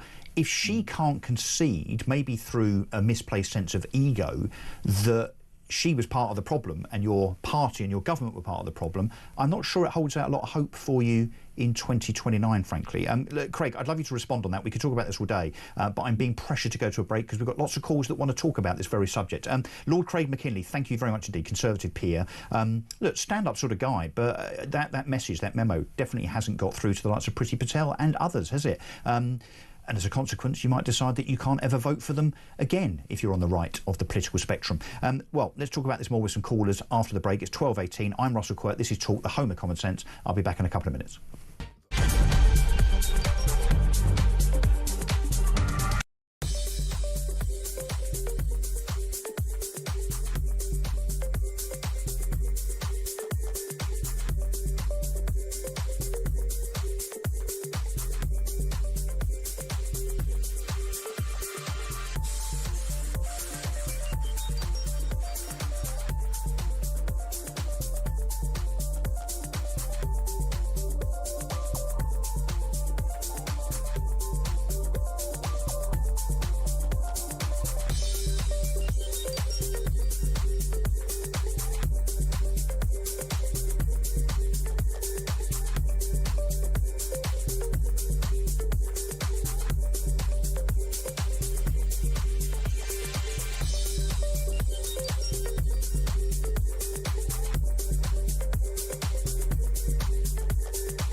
It's a court order, isn't it, that's been issued because of the coverage that you have done in Ukraine. And knowing you as I do, I imagine you probably won't affect you at all. You'll just continue to do what you've always done. You cannot see this move by the Russian court as anything but an attempt to intimidate journalists like me who report on the conflict. And as a matter of principle, I will not be cowed, and I will go back to Ukraine, certainly, and I will continue to report on this war.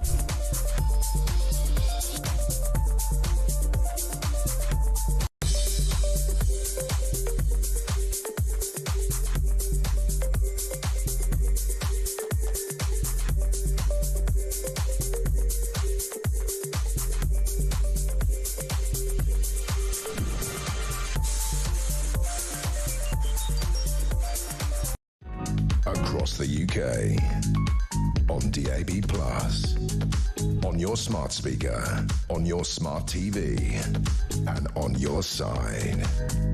This is talk.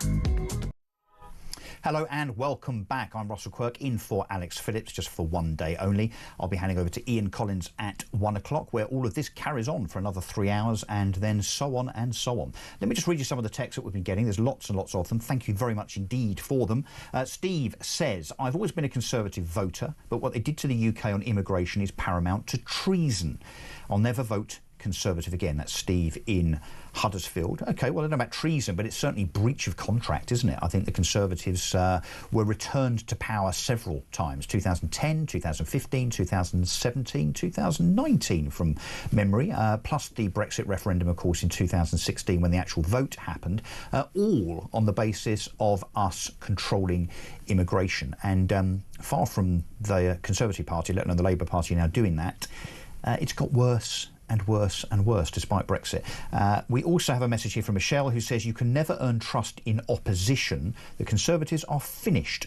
Their blind ignorance is astonishing. I have to tell you, at an event in the last few weeks, and I will go no further than that, a very, very senior Conservative said to me, who was a very Conservative senior MP and minister, actually, told me the same thing. In their view, the Conservative Party is finished. I'd love to tell you who that was, but I can't. And Ian Stevens, Esquire, it says here, says the Conservatives did not lose the support of the electorate. They simply threw it away. Brad says, brilliant interview with Claire Fox. She is such an intelligent lady. Theresa May's initial negotiations set the rot for Brexit. And after that, the massively woke civil service were never going to try to make it a success, says Brad in Cambridge. 100% agree with you, Brad. Let's hear now from some callers. Daniel in Epsom. Thanks for calling in, Daniel. I've got no idea what you're going to say, so this is all going to be a big surprise. How are you this morning, or this afternoon? Yeah, I'm great, Russ. Great show, Russ. Thank you, mate. I just want to say that has Priti Patel got like short-term amnesia or something? Because, you know, the Conservative Party were voted in 3 or 4 times on the proviso, if you remember, well, we're going to stop illegal immigration and we're going to get legal immigration down to tens of thousands. Do you remember that, Ross? I just said it. Yeah, no, exactly. I do. I mean, multiple elections where we all voted, and actually, if you look at any poll, about 70% of people polled, you know, over many, many months and years, roughly say that they think that immigration's out of control and it should be better controlled. Yes. And this isn't like a new problem. Sort of for 30, 35, 40 years, the majority of Britons have been saying to the Con-Lab Uniparty, whoever's running the show, we've been saying, look, mass immigration into Britain is absolutely ruining the place. You can see the ruination around you. Yeah. Third world immigration in particular is destroying the fabric of Britain. We can see it. The vast majority of the population can see it, but the intelligentsia won't accept it. Now, I don't think we can use that word anymore, can we, Daniel? The intelligentsia, because they're not intelligent. They're not intelligent, and they're not in touch with what I would call the majority of the majority of British people realise that we've had far too much immigration of all kinds for far too long. We can see the decline in our towns and cities. I mean, I'm from London, right? I'm from South East London. I won't let my kids go into London for the day now. I know, I'm the same. I've got 3 girls. I won't let my kids do the same. So Daniel, let's try and unpack what's the reason for this abject failure of multiple generations of politicians? Is it incompetence, or is it lack of will, lack of backbone when it comes to the civil service in terms of firing 100,000 of them on Monday morning as a message that, you know, they will not control the country, but the elected representatives of this country that have been put in place by the electorate will control the country? Or is it something else? Do you think there is genuinely a will on the part of the elite within the Conservative Party and the Labour Party to want to see more and more immigration in this country? What is it? Yeah, do you know what it is? This is what breeds, I think, conspiracy theories about the World Economic Forum controlling and our government not being our government, but instead puppets. Because how long have the Con-Lab Uniparty ignored the wills of the majority of British people? Since 1997. Yeah, well, they intentionally ignored our wishes, and you know, and I don't. That's why you get conspiracy theories about, you know, there being a government above a government. Because if you give successive governments explicit instructions to stop illegal immigration and cap legal migration, and then they don't do it, you're kind of scratching your head going, well. And that's why the Uniparty are in for an absolutely massive shock. At the first opportunity, I can tell you now, all of my friends, all my family, people I work with, you know, comparative, and we're talking black British people as well that I grew up with. Some of my friends that I grew up with, they're black, second or third generation. They're saying to me, where we grew up is a toilet. I can't believe it. And they're saying the same things that we're saying. So this is not really a race issue. We can all see the decline and degradation, and I reckon reform are going to win the next general election. Well, we'll see. It's a long time away. I can echo what you're hearing in terms of, first and second generation immigrants in this country. My wife is one of them, by the way, saying, look, we had to jump through hoops when we came here 20 years ago. We had to prove that we could work, that we could contribute, that we weren't bad people, that we didn't have a criminal record and so on. All of that's gone out the window. And that is why first and second generation immigrants, whether they're from Pakistan or India or Slovakia, Poland or wherever, are very, very miffed that now as an immigrant you can come here with your hand out with no checks and balances whatsoever. My concern though, Daniel, just in closing, so I'm going to have to go to another call now, mate, I'm afraid, but is that what will happen in the next 2 or 3 years is all of the parties, probably including the Lib Dems, but particularly Labour and the Conservatives, are going to do everything they can to gaslight us that, yes, we got it wrong in the past. Don't worry, we've got it this time. Elect us, particularly the Conservatives, and don't worry, we will sort immigration out. But I think what we just heard from Priti Patel with Harry Cole from Nevermind the Ballots on the Talk and Sun YouTube channels, it looks like they really haven't learnt their lesson. Don't believe them. I don't. Daniel, I've got to say goodbye. Thank you very much indeed for your call. Let's just quickly go to Barry in Norwich. Barry.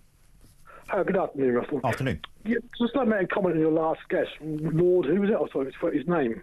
Which one? Craig McKinley? We've had so many lords and ladies on. We've had Baroness Fox. We've had Baroness Lord Young. It is a peerless, a peer show, really. I just caught the last little bit of that, sorry. I get really angry because I do believe that these Conservative lords and MPs have been living in some sort of parallel universe and they forget that they were in power for 14 years on this immigration front. Yeah, time and time again, they have promised this country they are going to... And say that again, Barry. So I lost you for a second there. Your phone goes... They promised this country what?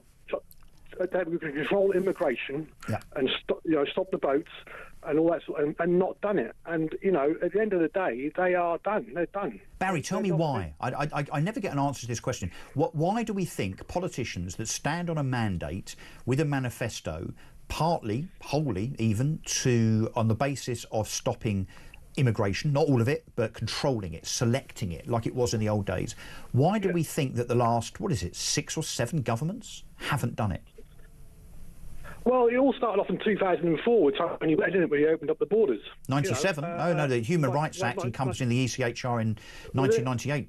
That's when it actually started. Okay, well, back then, that's when it was.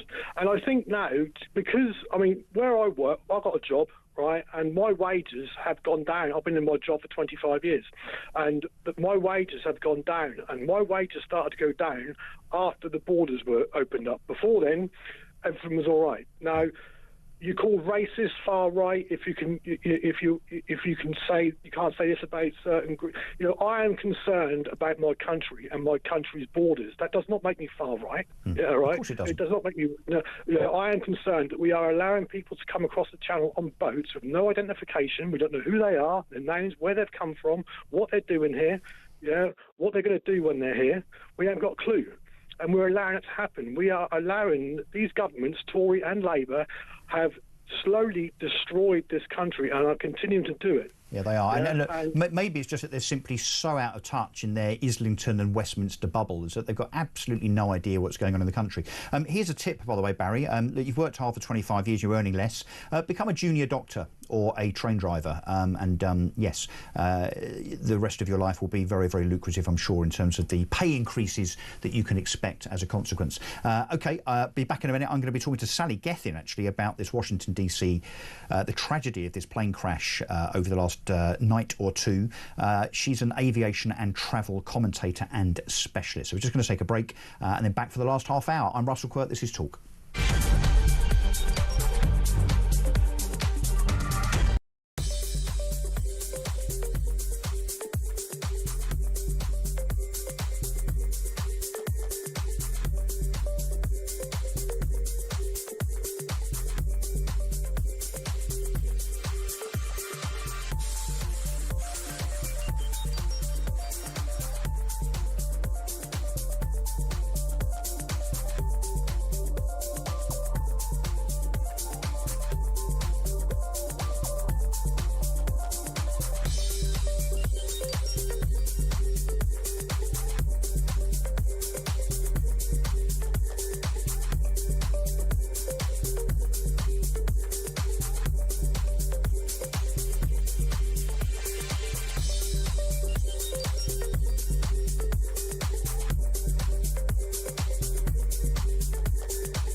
across the UK. On DAB+, on your smart speaker, on your smart TV, and on your side. This is Talk. Welcome back. Right, let's go straight to Sally Gethin, who's an aviation and travel commentator. Sally, thanks for joining me on Talk this afternoon to talk about, a very tragic subject, this Washington, D.C. air crash, of course, which happened the night before last. Any update from you in terms of anything we've heard while I've been on air in the last 2 or 3 hours? Well, there seems to be a fork in the road in terms of what people are thinking could have happened, and some of the information I'm getting from Washington DC is highlighting the air traffic control issue. I myself was bringing that up yesterday anyway, because the bigger picture to this is that ATC in the United States is in a bit of a mess. Not enough controllers, the tech is outdated, and while they have a really excellent safety record, it's still pushing. It's still pushing the boundaries in terms of what's safe. I mean, there have been runway incursions over the last year or so in the United States, which mean that communications with the control tower at those airports have been involved in some of the previous incidents. We have not had the massive loss of life. The United States has not had the massive loss of life on the scale that happened last night, of course. And then the other focus... Stanley, sorry, I read somewhere, forgive me if I'm wrong, but this is the first fatality air crash that there's been in the US since 2009. I mean, that's a thankfully long time, but that's a very, very long time for there not to have been a fatality as a consequence of an air collision. Yeah, but that doesn't mean to say that the system is safe. Right. No. I think that's hard for people to get their heads around. It's like, oh, well, it hasn't been an accident for like how long? Oh, it's really, really safe. Well, hang on, Sally, are you saying it's not safe?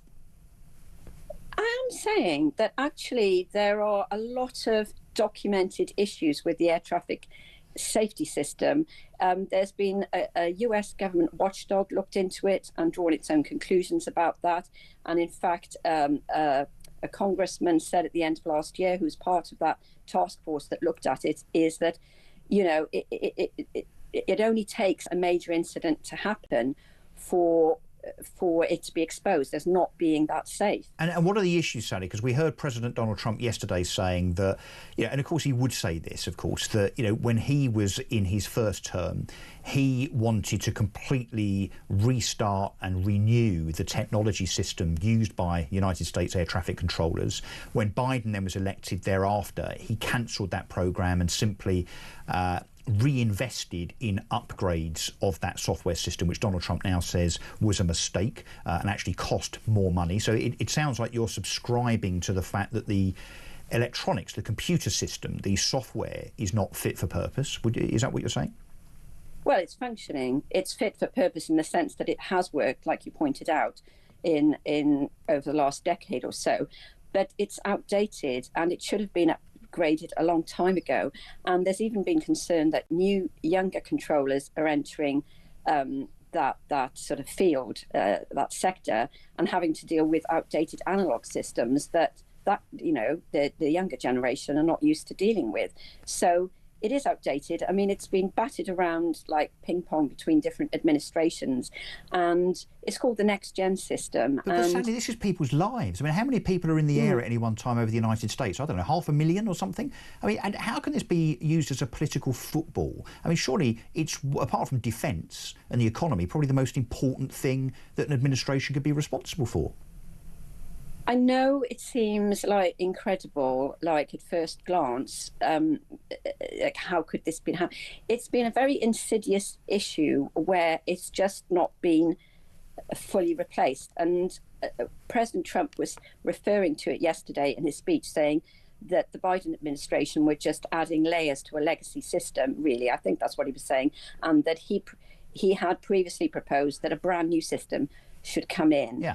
And, I mean, there's that, right? But also there's another issue. So the pandemic, as we all know, grounded aircraft.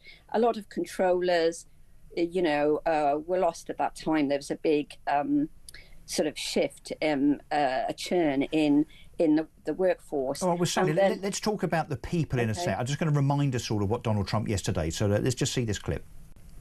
The FAA's website states they include hearing, vision, missing extremities, partial paralysis, complete paralysis, epilepsy, severe intellectual disability, psychiatric disability, and dwarfism all qualify for the position of a controller of airplanes pouring into our country, pouring into a little spot, a little dot on the map, a little runway. I'm trying to figure out how you can come to the conclusion right now that diversity had something to do with this crash. Because I have common sense, okay? And unfortunately, a lot of people don't. We want brilliant people doing this. This is a major chess game at the highest level. Wow. Yes, so telling it how it is or how it might not be. Obviously, we have no idea, Sally, as to the reason for this, whether it be pilot error on one part or the other, mechanical error, or indeed, yes. So let's talk about the people involved here in terms of air traffic control. We're hearing, again unsubstantiated, that one of the reasons that may have contributed to this air crash is because of a lack of resource, a lack of people within the air traffic control room at the time, where one of them apparently was doing the job of two people, so effectively marshalling helicopters and civil aeroplanes at the same time. So I don't know if there's any confirmation of that, but if that's true, that would seem to be something that is, I mean, go figure, potentially disastrous. So you've nailed it, right? That's what I was trying to say, that there is the tech side of it, but there's also the numbers of controllers. There's a big shortage, and what seems to be happening is that the controllers that are working are working extra hours, longer hours. It's an extremely fatiguing job. It's like so intensive, very, very stressful work. I mean, I do agree with President Trump in the sense that, you know, you have to have exceptional concentration and mental acuity. Well, he said yesterday, so you have to be all kinds of genius. You need to be, you know, of the utmost intellect. You know, no idiots need apply. But what I don't understand, Sally, is that, you know, what you're saying is there's a resource issue in terms of being able to recruit people. And I suppose that then plays into this narrative from President Trump yesterday, where he's saying that the FAA, not recently, but as much as a year and a half to 2 years ago, have launched a recruitment campaign for workers with, and I'm kind of quoting here directly from a headline in a newspaper 14 or 15 months ago, workers with severe intellectual disabilities, psychiatric problems and physical issues, of course, which President Trump mentioned a couple just now in terms of people that are impaired from the point of view of hearing and sight. So I suppose the question is, if it's hard to recruit air traffic controllers, is that why the FAA are deciding to spread themselves thin in terms of there being this DEI mandate? And surely someone sees the consequences of someone that can't see or hear very well being an air traffic controller would seem to be pretty moronic to me. Okay, so right, I'm not a DEI diversity expert. I'll put that out there right away. So I can't speak to the veracity, the accuracy of that claim that was made. I rather suspect that perhaps that statement about being inclusive, you know, that inclusive hiring policy could have applied to people working throughout the FAA, not necessarily controllers, because controllers are working for the FAA, but the FAA hires a huge number of positions. So it's a bit of a leap to think that... but Donald Trump specifically said as controllers. That's what he said. He's saying he's wrong. Okay, well, you know, maybe he's, you know, got... Well, he's probably got more information than you and I have. He's probably got more info than you and I have. Yes. So anyway, but there's been a lot of pushback, by the way, overnight, especially in the United States about that. And in fact, the former Transportation Secretary, Pete Buttigieg, he's the one that, hang on, he's the one that put all the woke policies in place in the first place. He's bound to attack Donald Trump, isn't he? He's really gone on the fight back. He's still going to defend himself and his stupid policies. Well, he's turned it the other way, you know, and said that that's not true, and he's accused the president of actually, firing people from the FAA within his first several days in office. What, and he thinks that might have contributed 3 days later to this crash? That's rubbish, isn't it? Well, I think it's sort of turning into a bit of a standoff now. But politics aside, we have to look at the resources of air traffic control. And I think we don't know yet, very early stages with this investigation. Within the first 30 days of the accident, the government of the country where an accident occurs has to produce, is obligated to produce a preliminary report. So we can expect that within the next 30 days. Pretty soon. And I'm sure President Trump will stand up at the lectern and leak it before it gets out to us. Sally Gethin, thank you very much indeed for your expertise. You've got to leave it there. Yes, go to a break. And then we're going to be talking about trans affirmative activism, particularly on the part of IPSO, who basically the regulator of the press. Apparently you have to refer to rapists that have transitioned as she. I kid you not. Back in a second. I'm Russell Quirk. Back right after this.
It's just repeated failings time and time again. And until we do an inquiry into each individual case, we're not going to be able to get to the bottom of what's going wrong. So I don't accept the fact that because she wasn't Home Secretary at the time, we won't get an inquiry. That's not how it works. People have launched inquiries into previous government's actions. Yeah. And the post office inquiry for a start. The post office inquiry is about all sorts of different governments who are responsible for it. Yeah. So that is completely a red herring, isn't it, to hide behind?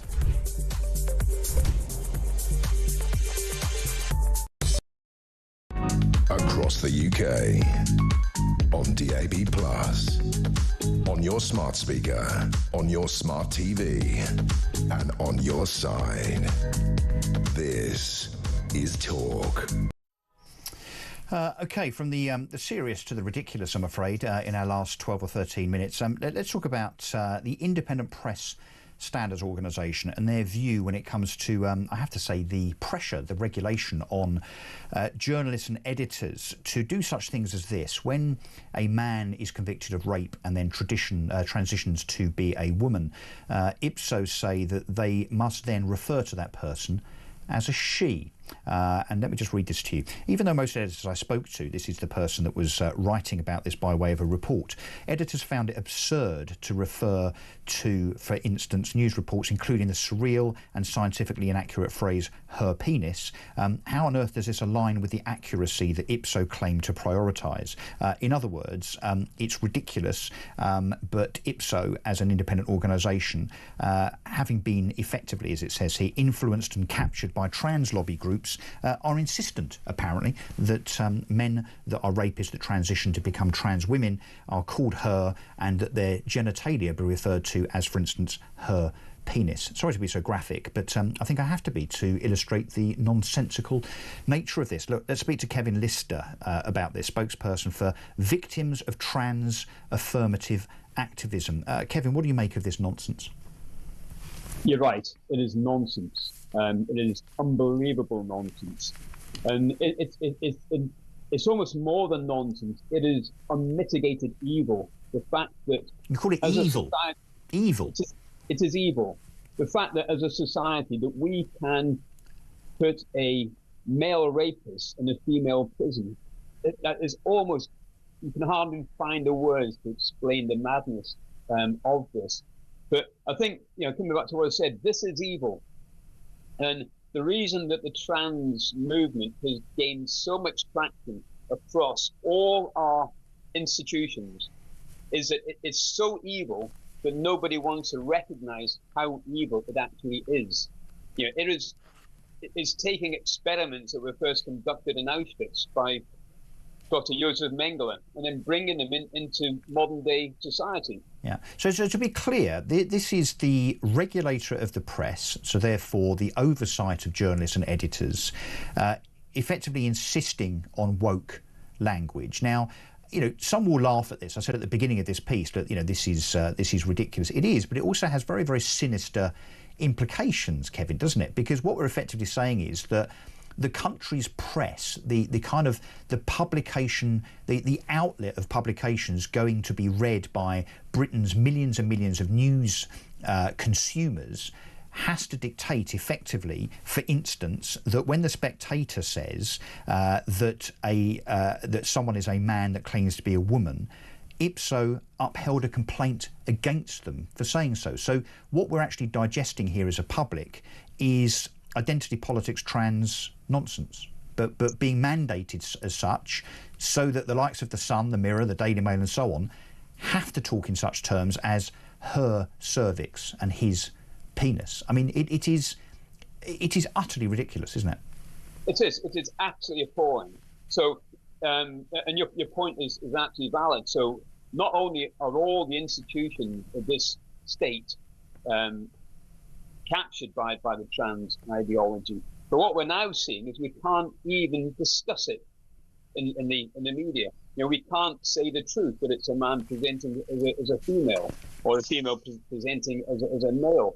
They are basic truths, and instead we are supposed to adopt without question the ideology and the language of the trans movement. It is unbelievable. Yeah, let me just read what Ipso have said in response, I guess, for balance, although their statement that I'm about to read doesn't seem to bear reality in terms of the fact that, as I've just said, the Spectator had a complaint upheld against it because they talked about a transgender author that is, in their words, a man who claims to be a woman. But they say in their defence, this is a statement that certainly has appeared in the Times over the last 24 hours. A spokesman for Ipso said these claims relate to research commissioned by Ipso 6 years ago, which presents a range of views on reporting of gender and sex. Ipso has always been clear, wait for it, that the editor's code of practice does not specify appropriate or acceptable terminology. This is underlined in the refreshed guidance, blah, blah, blah. But that isn't correct, is it? That isn't true, because they are specifying what is correct, inverted commas, and what is not. So it looks like Ipso, I have to say, one hand doesn't know what the other one's doing there. Exactly, and the situation that you just talked about with the Spectator magazine just completely highlights the absurdity. So, I can only come back to what I've said repeatedly, that this is a movement so evil that no one really wants to acknowledge how evil it is and how far our nation has sunk to become complicit with it. Yeah. Well, we've talked a lot on this station. I've certainly, whenever I've done a show, we talk about the infiltration of the woke, the left, even the Marxist left, into many of our organisations across Britain, whether it be our education system, certainly our civil service, the higher reaches of our police and police authorities. It really is an issue, isn't it, that we've got a lot of unelected, unaccountable people that are of the left. And I guess that you'd have to make the argument that those in the public sector, I'm afraid, by matter of data and statistics, those in the public sector are more likely to be of a left-wing political persuasion. And what you get, particularly when you don't have particularly robust and gregarious principled politicians that are responsible for these bodies, so I guess this would be the Minister of Media and Sport, these civil servants that have infiltrated as activists these organisations are getting away with murder. Correct. Getting away with murder is exactly the right terminology. This isn't just about people being forced to say the wrong things or the right things or whatever. This is about young people dying from suicide and the related side effects. It is murder. Your point before about the education being complicit or being driven by this and forced by this is absolutely right. There's a meeting that was held in July 2015 with civil servants in the DfE and the Department of Justice and so forth, when they were meeting with trans activists to work out how to bring the trans ideology into the classroom and how to enforce it. Is that why we've now got drag queens twerking in front of 8-year-olds by way of some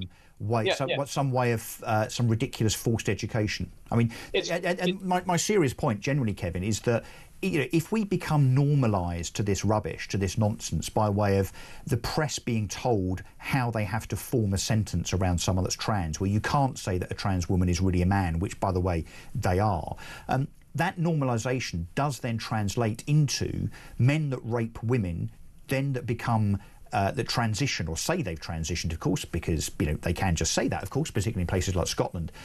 There are real world implications then, in other words, that you have people like Bryson, that criminal in Scotland that did exactly that, raped someone, was convicted, transitioned and became a man in a wig in a Scottish female prison. You get then this normalisation of men pretending to be women in changing rooms that are inhabited by, for instance, my 3 teenage daughters. I mean, this normalisation is very dangerous indeed. Correct, yeah. And the normalisation extends on to everything. If you can normalise the idea that a young person, a 16, 17-year-old female, can be in the wrong body, you can then normalise anything. You can normalise paedophilia in schools. And, no great surprise at the moment that we're starting to see all sorts of bizarre cases around the world where teachers are having completely inappropriate relationships with students. So everything goes. Once you allow this nonsense, then everything goes. And it's not just about changing a few words and forcing people to say things. As I said before, it is about young people absolutely being just having their life destroyed, having the bodies mutilated by drugs and by unnecessary surgery and so forth. And this is a movement, coming back to what you were saying before, was pushed by the left. Primarily, we've got extreme left-wing ideologues working in public service and in the public services. So the whole thing is being adult-led, and the victims are children. And certainly from what I've seen in the education system is effectively acting like a recruitment agent. Well, an encouragement, a proxy, an enabler of this rubbish. Are you concerned that from a political perspective that this government, I mean, still only 7 months in, but seems like 7 years, frankly, that their attitude to such things is going to make this whole thing worse?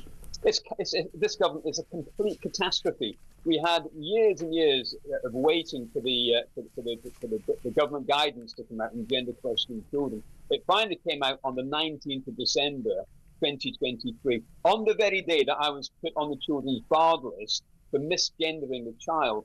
And the first thing that this government has said is, well, we're not going to do anything further. We're not going to. Kevin, honestly, Kevin, I'm afraid We're going to have to leave it there because Ian Collins is in the studio waving at me saying, I want to speak, I want to speak. I mean, he's a man that, as we all know, we can't shut up. Kevin Lister, spokesperson for Victims of Trans-Affirmative Activism. Keep up the good work. Talking of good work, another 3 hours to come with Ian Collins. Yeah. What do you make of the news? Donald Trump, has he got a point, do you think? The whole DI thing? I know we don't know yet. I didn't, if I'm brutally honest, I didn't like the timing of it. I mean, there's people whose children are laying dead in a river, you know, and he's talking about DEI. I mean, I thought the timing of it was off. Yeah. Opportunism. Absolutely got a point. I mean, but that's Trump, isn't it? Because you could tell, we were talking about it out there, you could tell the bit that he had scripted and ready to go, and all of that was fine and great. Yeah, but then he can't help himself. He has to go down for an hour and a half. But you know, that would have been a great debate in a week's time. It would be, and you're right. I think it perhaps would be seen as insensitive. But he does have this habit of being right in hindsight, doesn't he? I have no doubt that what he was saying. I was listening to it he probably knows stuff that we don't. 100%. And